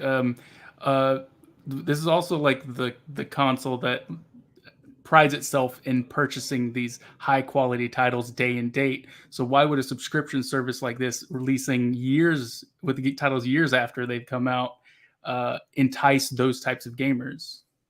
I'll say like what he said. He wants everybody to access them at some stage. Also, I also wanted to hold you to that number, that higher than Game Pass number. Yes, because 25 million is over half of the current PS Plus subscribers. I'm telling you now, I think we are going to see that. There is going to be a big push towards this. And as Ace has, not Ace, as I agree with Duncan on this. there is so We'll much get to you. potential. Go ahead. As Chase has said, there is so much more to be going into this because they have got more leverage here than you, which you're forgetting about. This is the first iteration of this. Can you remember what Game Pass was like when it first launched? Mm-hmm. This PlayStation have got so much time to play on this. It is absolutely unreal. And you can actually see where they're going. Because if you're following what PlayStation are doing, they're going gas. I'm telling you now, we will be seeing day one games into this, not the God of Wars, but you're going to see the other games into this, like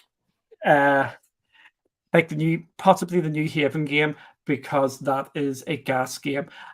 I'm expecting Destruction All Stars. PlayStation All Stars, did you say? Destruction All Stars. Games like that. Yeah. So let's go ahead. I just like how I'm being told, oh, I'm a pony, I'm a pony, I'm a pony. What am I wearing at this moment in time? Does anybody know? Doesn't mean anything. You The can be fact an that you Xbox can pony. say- Yeah, I play across everything. This is my Xbox headset with my Xbox controller right here as well. The fact that you think those games they're better than everything on a Game Pass. I didn't say that. I didn't say that. What did you say? I said that. I thought most. It's better than most of the games on Game Pass. Did you say most? I thought Jerry, back me up. He didn't say most. These are probably the showcase titles of the subscription service.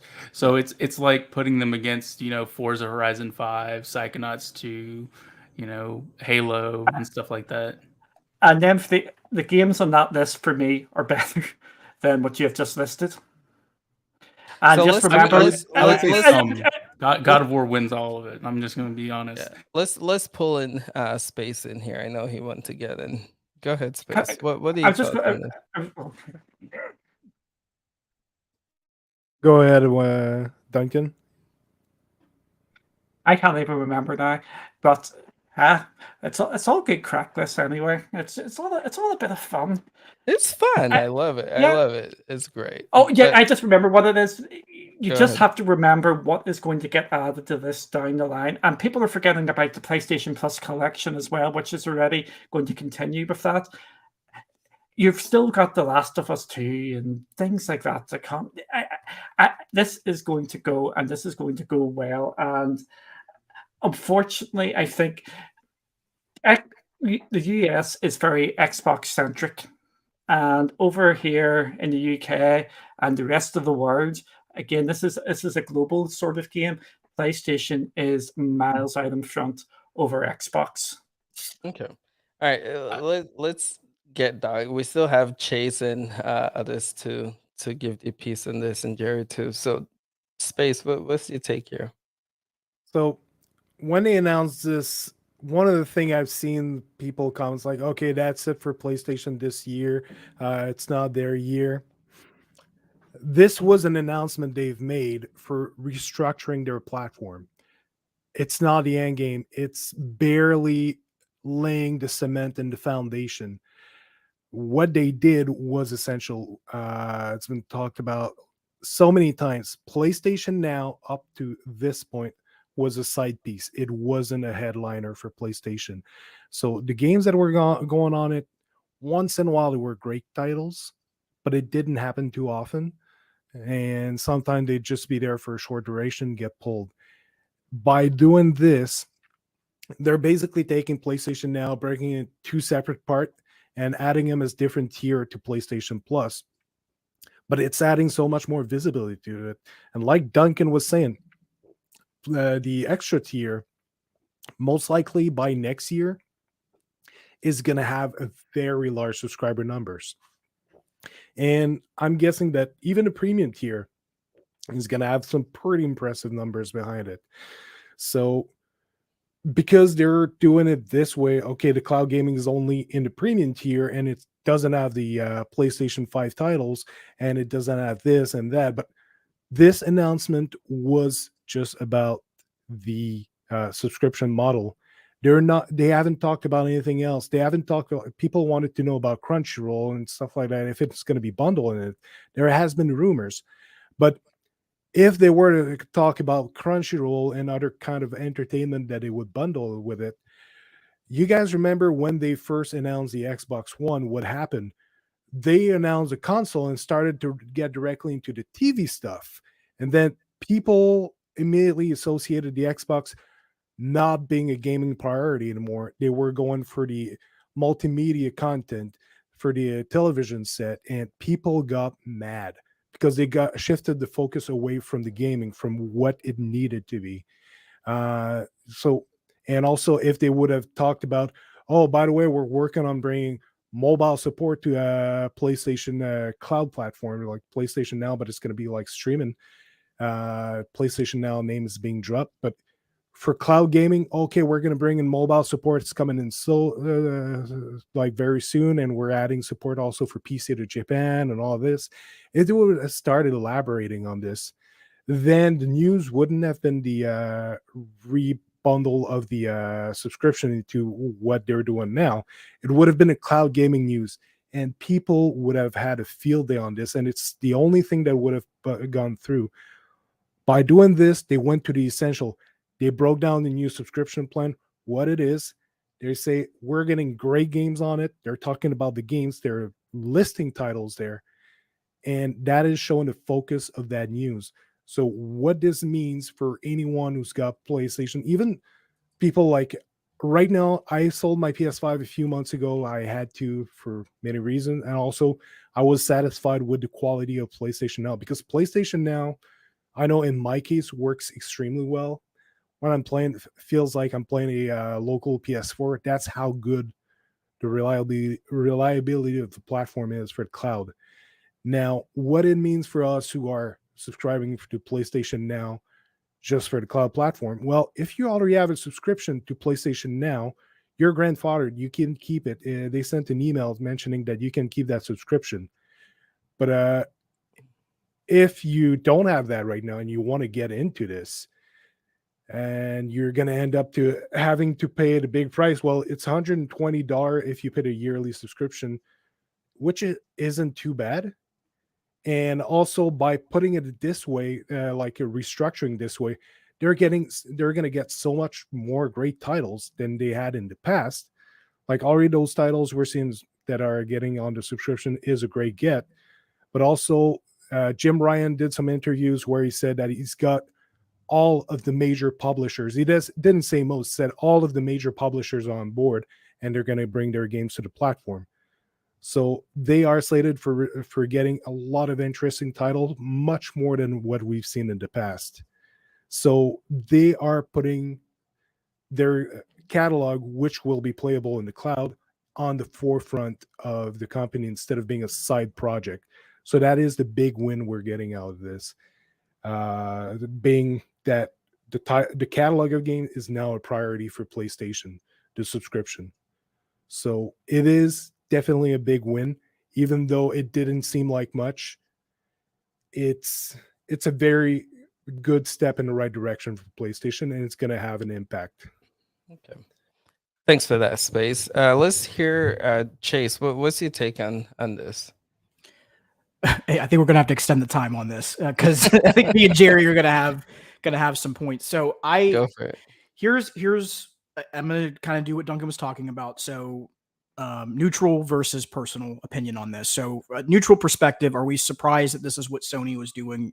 No, I mean they did say they were going to do this. I will say one thing that I think we need to be clear on though with Jim Ryan is that he was very clear and has continued to double down on this, that they are not doing day and date games on this service.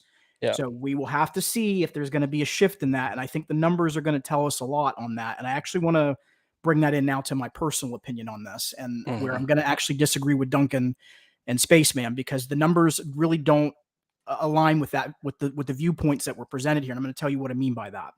So the generation that's coming up that's doing purchasing decisions, and this is actually rooted in data across multimedia, and you can see this with movies and TV, and it's starting to now happen with Game Pass, but the numbers are still too early because Game Pass is such an early model in the gaming landscape. But the consumers are wanting day and date content. They want fresh content that comes out day and date. They don't want backlog catalogs, which is where you see a lot of these companies struggle with what? Retention. So to the point of the numbers might be great in the beginning, my question is how are you going to retain these customers long term? This subscription is great for, I think, folks that are already in the Sony ecosystem. I think people that are already there, they're going to like this a lot. But the question that I have, and this is where I really don't share the same optimism yet, and I think we're going to see a lot of movement from Sony on this, depending on what the feedback is long term. How are they going to be able to keep one, current customers, but two, bring in new customers outside of the Sony ecosystem? Yep. That's going to be the challenge here that I don't think has been addressed in any of this discussion so Yep. far, is bringing in new customers. Because here's, again, let me go back to something we talked about with GFN. This is now the battle for the future. Sony is now going to be in a situation, and this, I'm not saying that the two companies have the exact same business model where I'm going to make this comparison, but Blockbuster went through the same issue with Netflix when Netflix came in and disrupted the market. And the difference here is someone brought up about, well, Sony can do this later on. Well, Xbox already came in and disrupted the market and did that already. So now it's up to everybody else to say, what are we going to do that's either similar to the competition or try to meet them halfway? And it doesn't mean that Sony had to do everything day and date, but maybe offer some things in their day and date. So the analogy of Blockbuster, Netflix, Blockbuster changed their model a little bit, did a little bit of streaming, did a little bit with the Redbox type of style, if you're familiar with that service. But what ended up happening? Everyone outpaced them in time because everyone was focused on the future, which is, to Duncan's point, they're not focused on cloud right now. Well, they need to be. They also need to be focused on how do they bring in new customers and give content that isn't 6 months to a year old. That's going to be their biggest challenge here. And I'm telling you all, this is why I'm disagreeing so heavily. The numbers aren't in favor of the argument being made here for the consumer of today. That doesn't mean that there won't be numbers in the beginning, but I have to really question personally, what is that retention going to look like long-term for them versus what you're seeing with Xbox and why their numbers are. Just one wee tiny thing about your retention, which is if you want to bring up the facts and stuff like that, go look at how PlayStation people pay for their subscriptions. And that's fine, Duncan. That I agree with you, but hold on. For Duncan. for people who don't know, they pay yearly. Duncan, that's fine, but that's individuals that are already in the Sony ecosystem. There you go. Again, bolsters my point I was just making. There you go. I'm not talking about current captured users. I'm talking about the future. It's very easy. I can give you what God of War. It is a content game. It is a content game, and games will bring people across, and that's what it fundamentally comes back to. Guys, let me just finish my point. Right, and if go you want ahead, to jump Chase. in, you Go ahead, can. Chase. Okay, Yeah. no worries. Go. But the end of this, where I'm trying to go towards is long term in this, is they're going to have to figure out how they're going to have a content strategy when everybody else is going to be moving that way. And we already see it with Epic. We know Facebook is going this way. We know already Xbox is there. What is that going to look like for them in the long term? And I'm not saying that they won't adapt. I think that there may be some changes depending on what consumer behavior is, but we don't have that data yet. So for me, it's going to be very interesting to see how that all pans out, but I'm not as optimistic. I need to see a little bit more. And I think they're going to have to adjust some things here more in the near term and not in the long term, because they're going to have to try to keep pace with everybody. So just my thoughts. And again, sorry, I just want to make sure I got my point. No, I love it. Thank you. It's good to get so Jerry, man, let's hear your point here. Everybody's done such a really good job of coming through so many different points, and this announcement from PlayStation has been all over YouTube. Every gaming content creator has made videos on this. There's been article after article. I've been into all of it. And really what it comes down to, and I think Chase is really kind of harping on this, is data. And PlayStation now only has about 3 million subscribers, which kind of tells you why PlayStation is pushing backwards compatibility and cloud to the back burner right now.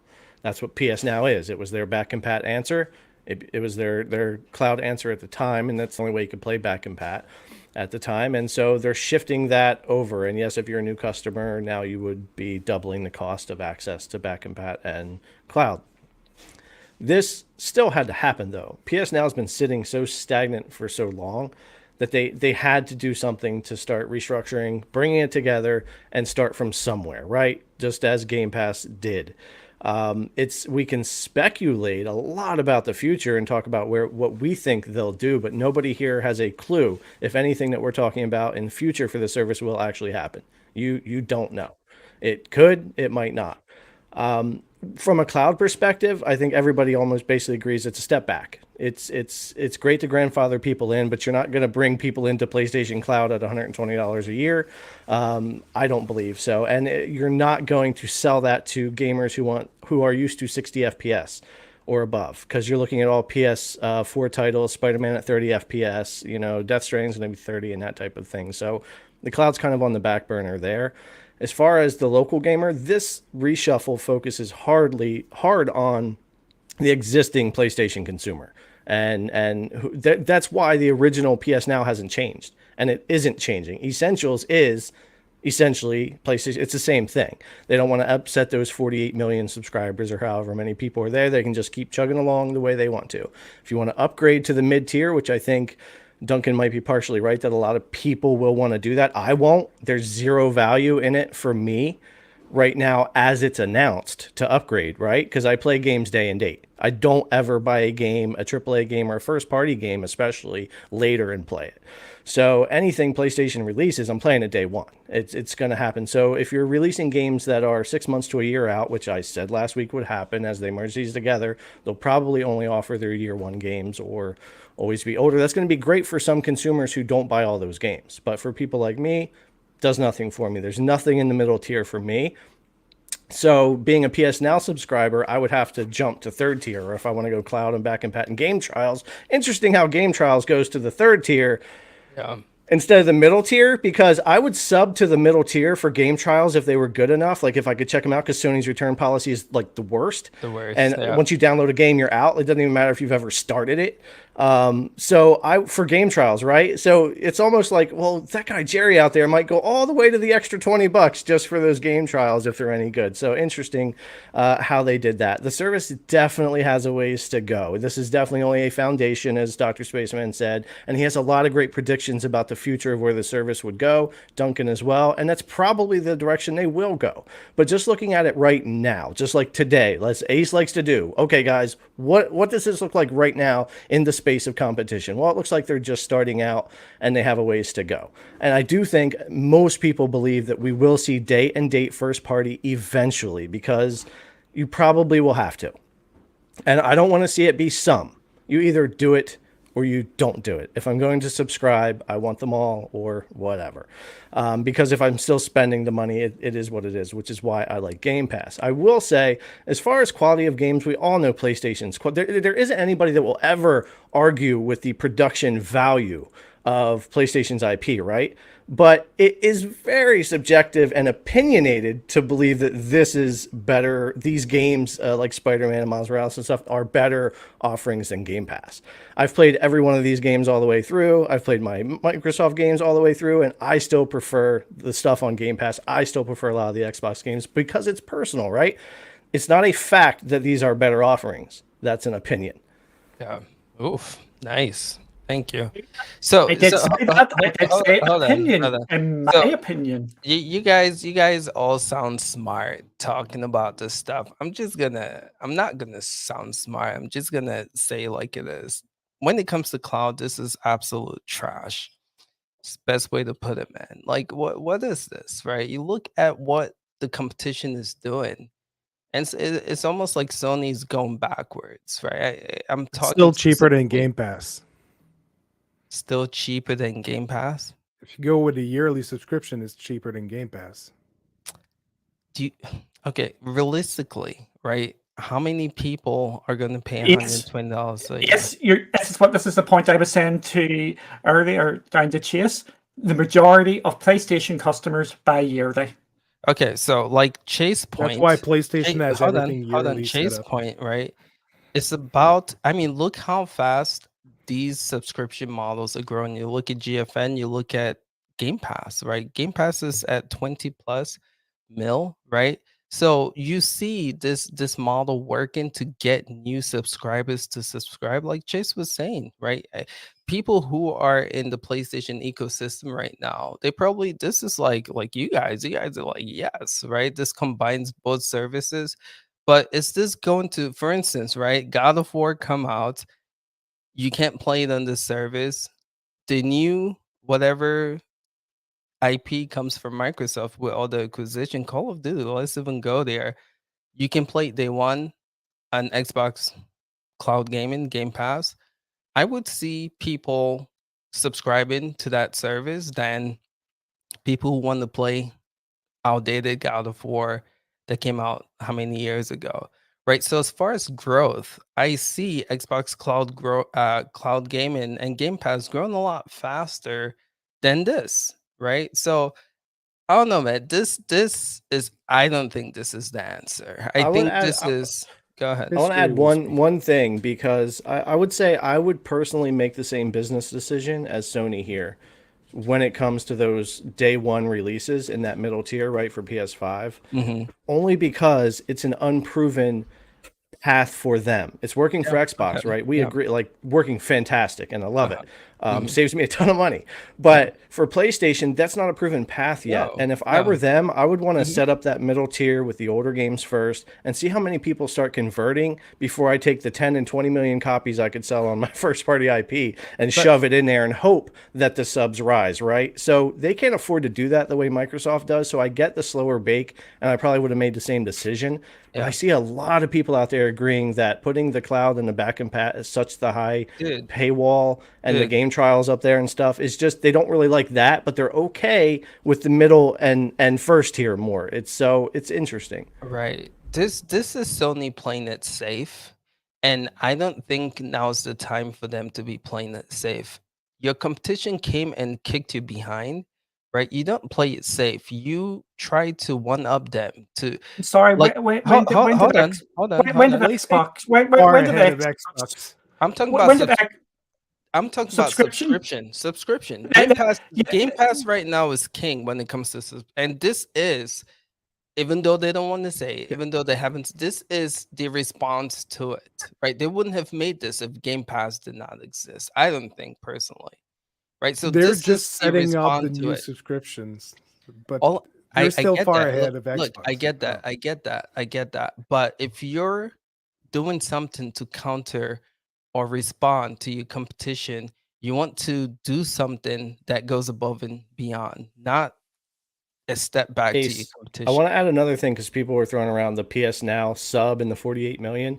And then we talk about Game Pass, but you're not talking about Xbox Live Gold, which, Yeah, while this PlayStation has its yeah. 111 million active Yeah. users, Xbox Live Gold has 100 million active Yeah. users, only 11 million off, and 40 million subs. Yeah. That's So, what compares to PS Now. PS Now Exactly. subs have nothing to do with Game Pass subs. Nothing. Zero comparison there. If anything, I'd look at the 3 million PS Now subs that drop games and have cloud versus, Game Pass that has the 25 million. There's a totally different, like, there's a disconnect in the numbers and the facts being thrown out on PS Now versus That's- Game Pass when it's really Xbox Live Gold as well. Just Guy- very quickly. Completely agree. That's Go ahead, exactly Chase. what I was going to say is that the data that we're talking about here is that we got to keep it at a, and this, again, I'm just looking at it from this perspective. You've got to keep it at that even place. If you're going to bring up what PS Plus is, and it is a great service that's got a lot of users, but what are those customers primarily looking for? They don't care about the extra games. They just want access to online. You've got to separate that out versus what the folks are that I think me and Jerry are trying to talk about here that are outside. Yeah, you're not of the converting captured- 40 million live people to Game Pass, Chase. Right. Like, so what Right. makes us think PlayStation is going to convert 48 million PS Plus to this new, sub? It's not necessarily there. The numbers aren't there yet to say that. Right. And just real quick, just to add this, the part that we're talking about, and I think you agree with me on this, Jerry, is that it's the user outside of the ecosystem that wants the subscription, that wants that specific type of content. And this is rooted in data with Netflix. Discovery Plus has been running into this. You're getting ready to see the merger with WB, with HBO Max and Discovery Plus. Why is that happening? They're struggling to have retention. So there's a reason behind why this data is going towards what I'm saying. It's not just to say, hey, Poor they Duncan's can't do getting this. red, man. Poor Duncan's ahead, getting Duncan. red Go up above here, man. Let's hear you, Duncan. Go ahead, man. I can't wait to play God of War on Xbox. Okay. I can't wait. I can't wait to play that day one on Game Pass. there's a reason why people go to these different services, and it is down to one simple word, and it's content. If you cannot play the games there, you go to where you can play the games. This is where it's so murky. We do know that there's another PlayStation acquisition in the works. It has been leaked, and they can't actually say because it is all wrapped up because of legalness. Because they don't want another Activision situation, which is getting lots of red flags now because of the lovely people over in the States. So that deal I thought that was a shoe-in to go through. Now I've got my serious doubts that is going to go through in the Microsoft sort of landscape, which I think we haven't. We're all assuming here that the Activision deal now is absolutely gone. Okay, Maker, off you go. So I wouldn't necessarily say it's gone. I've actually listened to one of it was like a lawyer who specifically talked about the senators suggesting that the FTC look at the what you're talking about is where they were outspoken about the claims against Activision Blizzard, which in my opinion is horrible. It is a horrible thing that's happening with that. And I do think that there needs to be some accountability on that. But the lawyer specifically pointed out that FTC does not regulate based off of civil laws. It's strictly based on anti-competition. Is this anti-competition in the gaming space? And so basically it's going to get, even if it does get extended and talked about, unless a new law is put into place, it's basically going to do nothing. If that does go through, I also wanted to point out that if Xbox gets Activision Blizzard games day and date, the Call of Duty franchise alone eclipses anything in that lineup that is showcased in PS Now, by triple. Like a single title will sell triple a God of War. And that is the competition that they'll be ultimately be facing if that acquisition goes through. I also wanted to quickly mention one more question about Call of Duty. Will I be able to play that on my PlayStation 5 if the deal goes through? It depends. I don't know. After the acquisition, the first 2 or 3. But let's talk about 10 years now. They've came out and said it is going to be going to all platforms going forward as part of the concessions towards the stuff out there. For now, let's be real. Go ahead, Chase. Ace, I think what I think might help, because I know we're probably moving towards transitioning towards wrapping up. I think this is the important part that maybe we all on this panel need to think about. And I say this as more of a reflective thing and not to get into a back and forth. It's more of a question that is a reflective question. Is we aren't the purchasing majority anymore on this panel. And I think we have to remember that what we're talking about here and how we want to buy games and what matters to us, which again is very subjective in our opinions, isn't necessarily where the next generation and the current generation that's below us is as far as purchasing power. That's the part that I think is important to remember when we talk about subscriptions and what they're craving day and date. That's why you're seeing these companies make these moves. That's why you're seeing the IP war that's happening, because they got to have fresh stuff to give each month to these consumers. That's what they're asking for. So I think that's the part that is the big takeaway, Ace, is that we're not the ones anymore that are making the decisions for these companies. It's everyone that is either just now being able to make purchasing decisions or the generation below us that's making these decisions. Yeah, nicely said. And I just want to wrap up with this. Again, when your competition is, I'm talking about subscription. I know Sony's selling more PS5s than Xbox. Let's be real. But again, Game Pass. Hold on. Overall sales. That's all I'm saying. When it comes to subscription, though, Game Pass is king. This is a counter to it.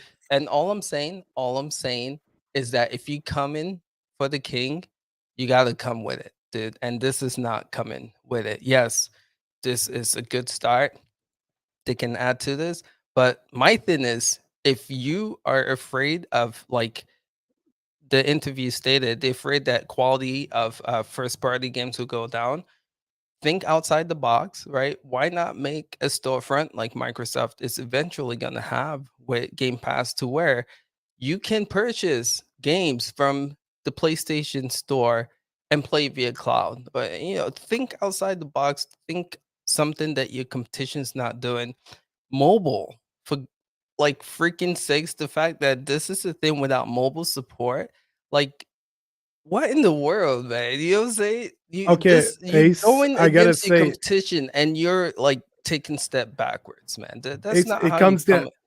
It's not it how you comes come down to again. what I was saying earlier. That announcement was not about that. They could very well next week, next month, or whenever go out and make that announcement. This announcement was particularly about the structure of the subscription model, which Mhm. is a change that's happening. But including anything else in there would have diverted the message they were getting through. Okay, so at the end, was this positive for them? I don't think so because again, like Jerry was saying, if you look on YouTube and all the most news media have said this is kind of not a win for them when you compare it to Game Pass. So maybe that's their goal, right? To just present the different tiers. But I think it did them a disservice because people wanted to see an answer to Game Pass, and clearly this is not it. Let's talk about an issue that PlayStation have now, right? They talked about these games listed here coming. Are they going to be rotating games? Are they going to stay on the platform? We don't know that. So if you're addressing this, that'll be good to know here as well. Sony has a lot, like a long way to go with this service, and what they just offered here, to me personally, is not the answer. But again, subjective. People have the different opinion, but I just feel like they have a lot of work to do, and this is not it, man. I don't think that, especially like from the cloud space too. Well, if we're Anyway, going to talk about if we're going to talk the cloud stuff, I think Stadia spooked everybody in the cloud space, but that's a discussion for another day. Regarding this, I think people are very narrow-minded and only looking in the short term here.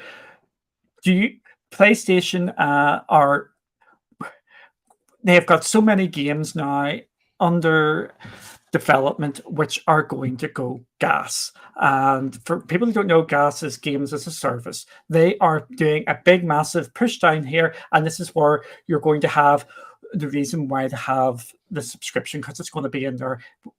For example, a gas game for in the Xbox ecosystem is Sea of Thieves. I absolutely love Sea of Thieves. I play that all the time with Kelly. yeah, PlayStation are going to be going down that, and we're not going to see the fruits of them labors for a couple of years yet. And that's again, we're not. It's just so much to come down the line, and this was just them setting it up. And you were yeah, saying if it was a good thing or bad thing. For me, it was a neutral thing. It was exactly what I was expecting. It was just setting the stone. It wasn't a bad thing. It wasn't a good thing. It was okay, just yeah. okay. It True. was necessary. It was But necessary. Yeah, for the day and date thing that people keep bringing out around, I just want to cite one thing that Jim Ryan said in an interview the same day that this was revealed. He mhm, said the way our publishing model works right now, putting new games straight into PS Plus doesn't make any sense. But things can change very yeah. quickly in He this said that. industry. Yeah, So that means that it is being considered. I actually yeah, think that him himself, he would do it right away, but he's not the only one taking those decisions. He has to report back to the yeah, people over in Japan. yeah, He's got some boss yeah, over him, and most likely, you look at Japan. Game Pass Ultimate isn't even a blimp over there. Like they don't subscribe to Game Pass Ultimate over there. Having the subscription over there is not a thing. So they got a PlayStation subscription for the online gaming, but having like those day and date games delivered over in Japan isn't yet a thing. So with PlayStation adopting that subscription model, bringing it over, is actually going to introduce Japan more to the PlayStation Now catalog. It's going to give them more exposure to it, and depending on how it does, if over on the Western side, the new subscription does catch on in a similar sense to Game Pass, then they will see the money is definitely coming in through the subscription in those areas. And also one thing that okay, This one is more of a wild prediction that I'm making. On the 4th, they will be announcing the new titles that are coming in for April, which will be coming out on April 5th for PlayStation Now. Since they made the announcement, there's a very strong possibility that we're going to see a shift into how games are being brought, that we might see already more quality because they're going to build towards the new subscription.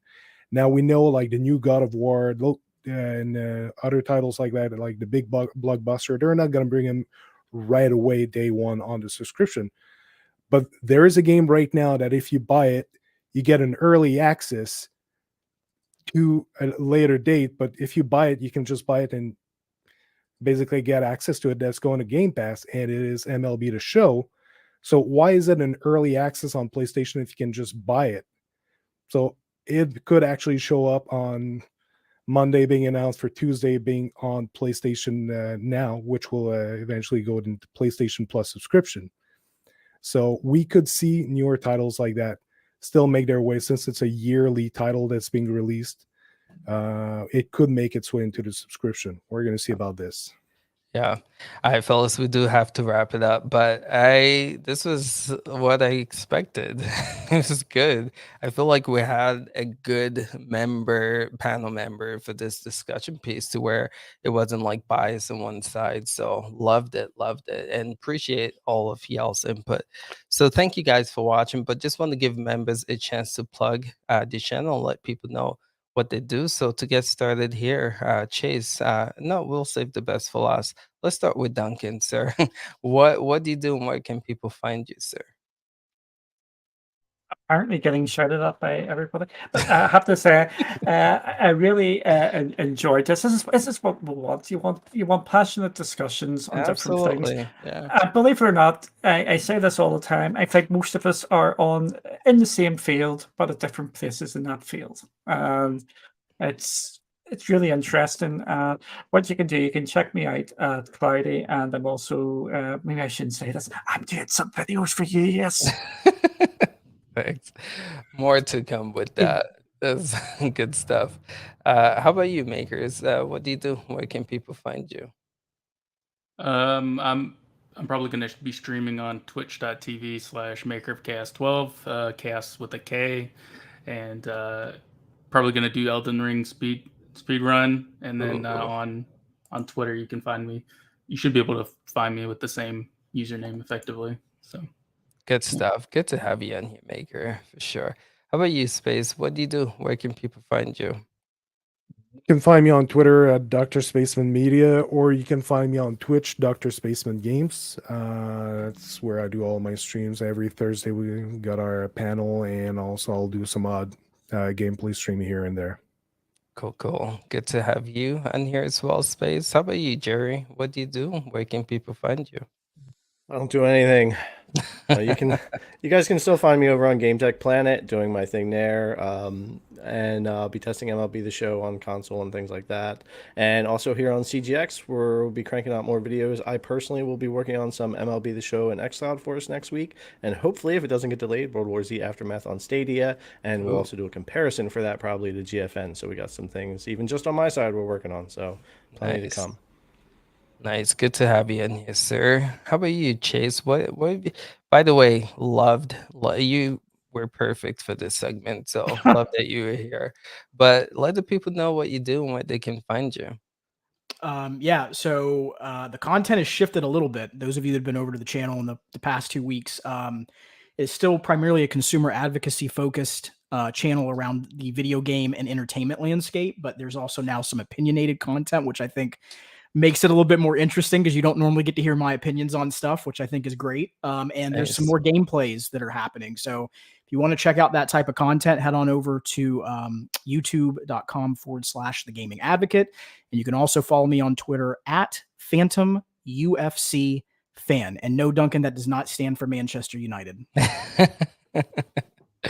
Awesome. Good to have you in here, Chase. And yeah, guys, this was fun. Good discussion piece. This will be available in audio form if you guys want to listen to that in a couple of hours. So yeah, we'll be back next Saturday, and hopefully we'll have some more cloud gaming news to talk about. All right, fellas, we'll catch you guys in the next one. Till next time, peace out.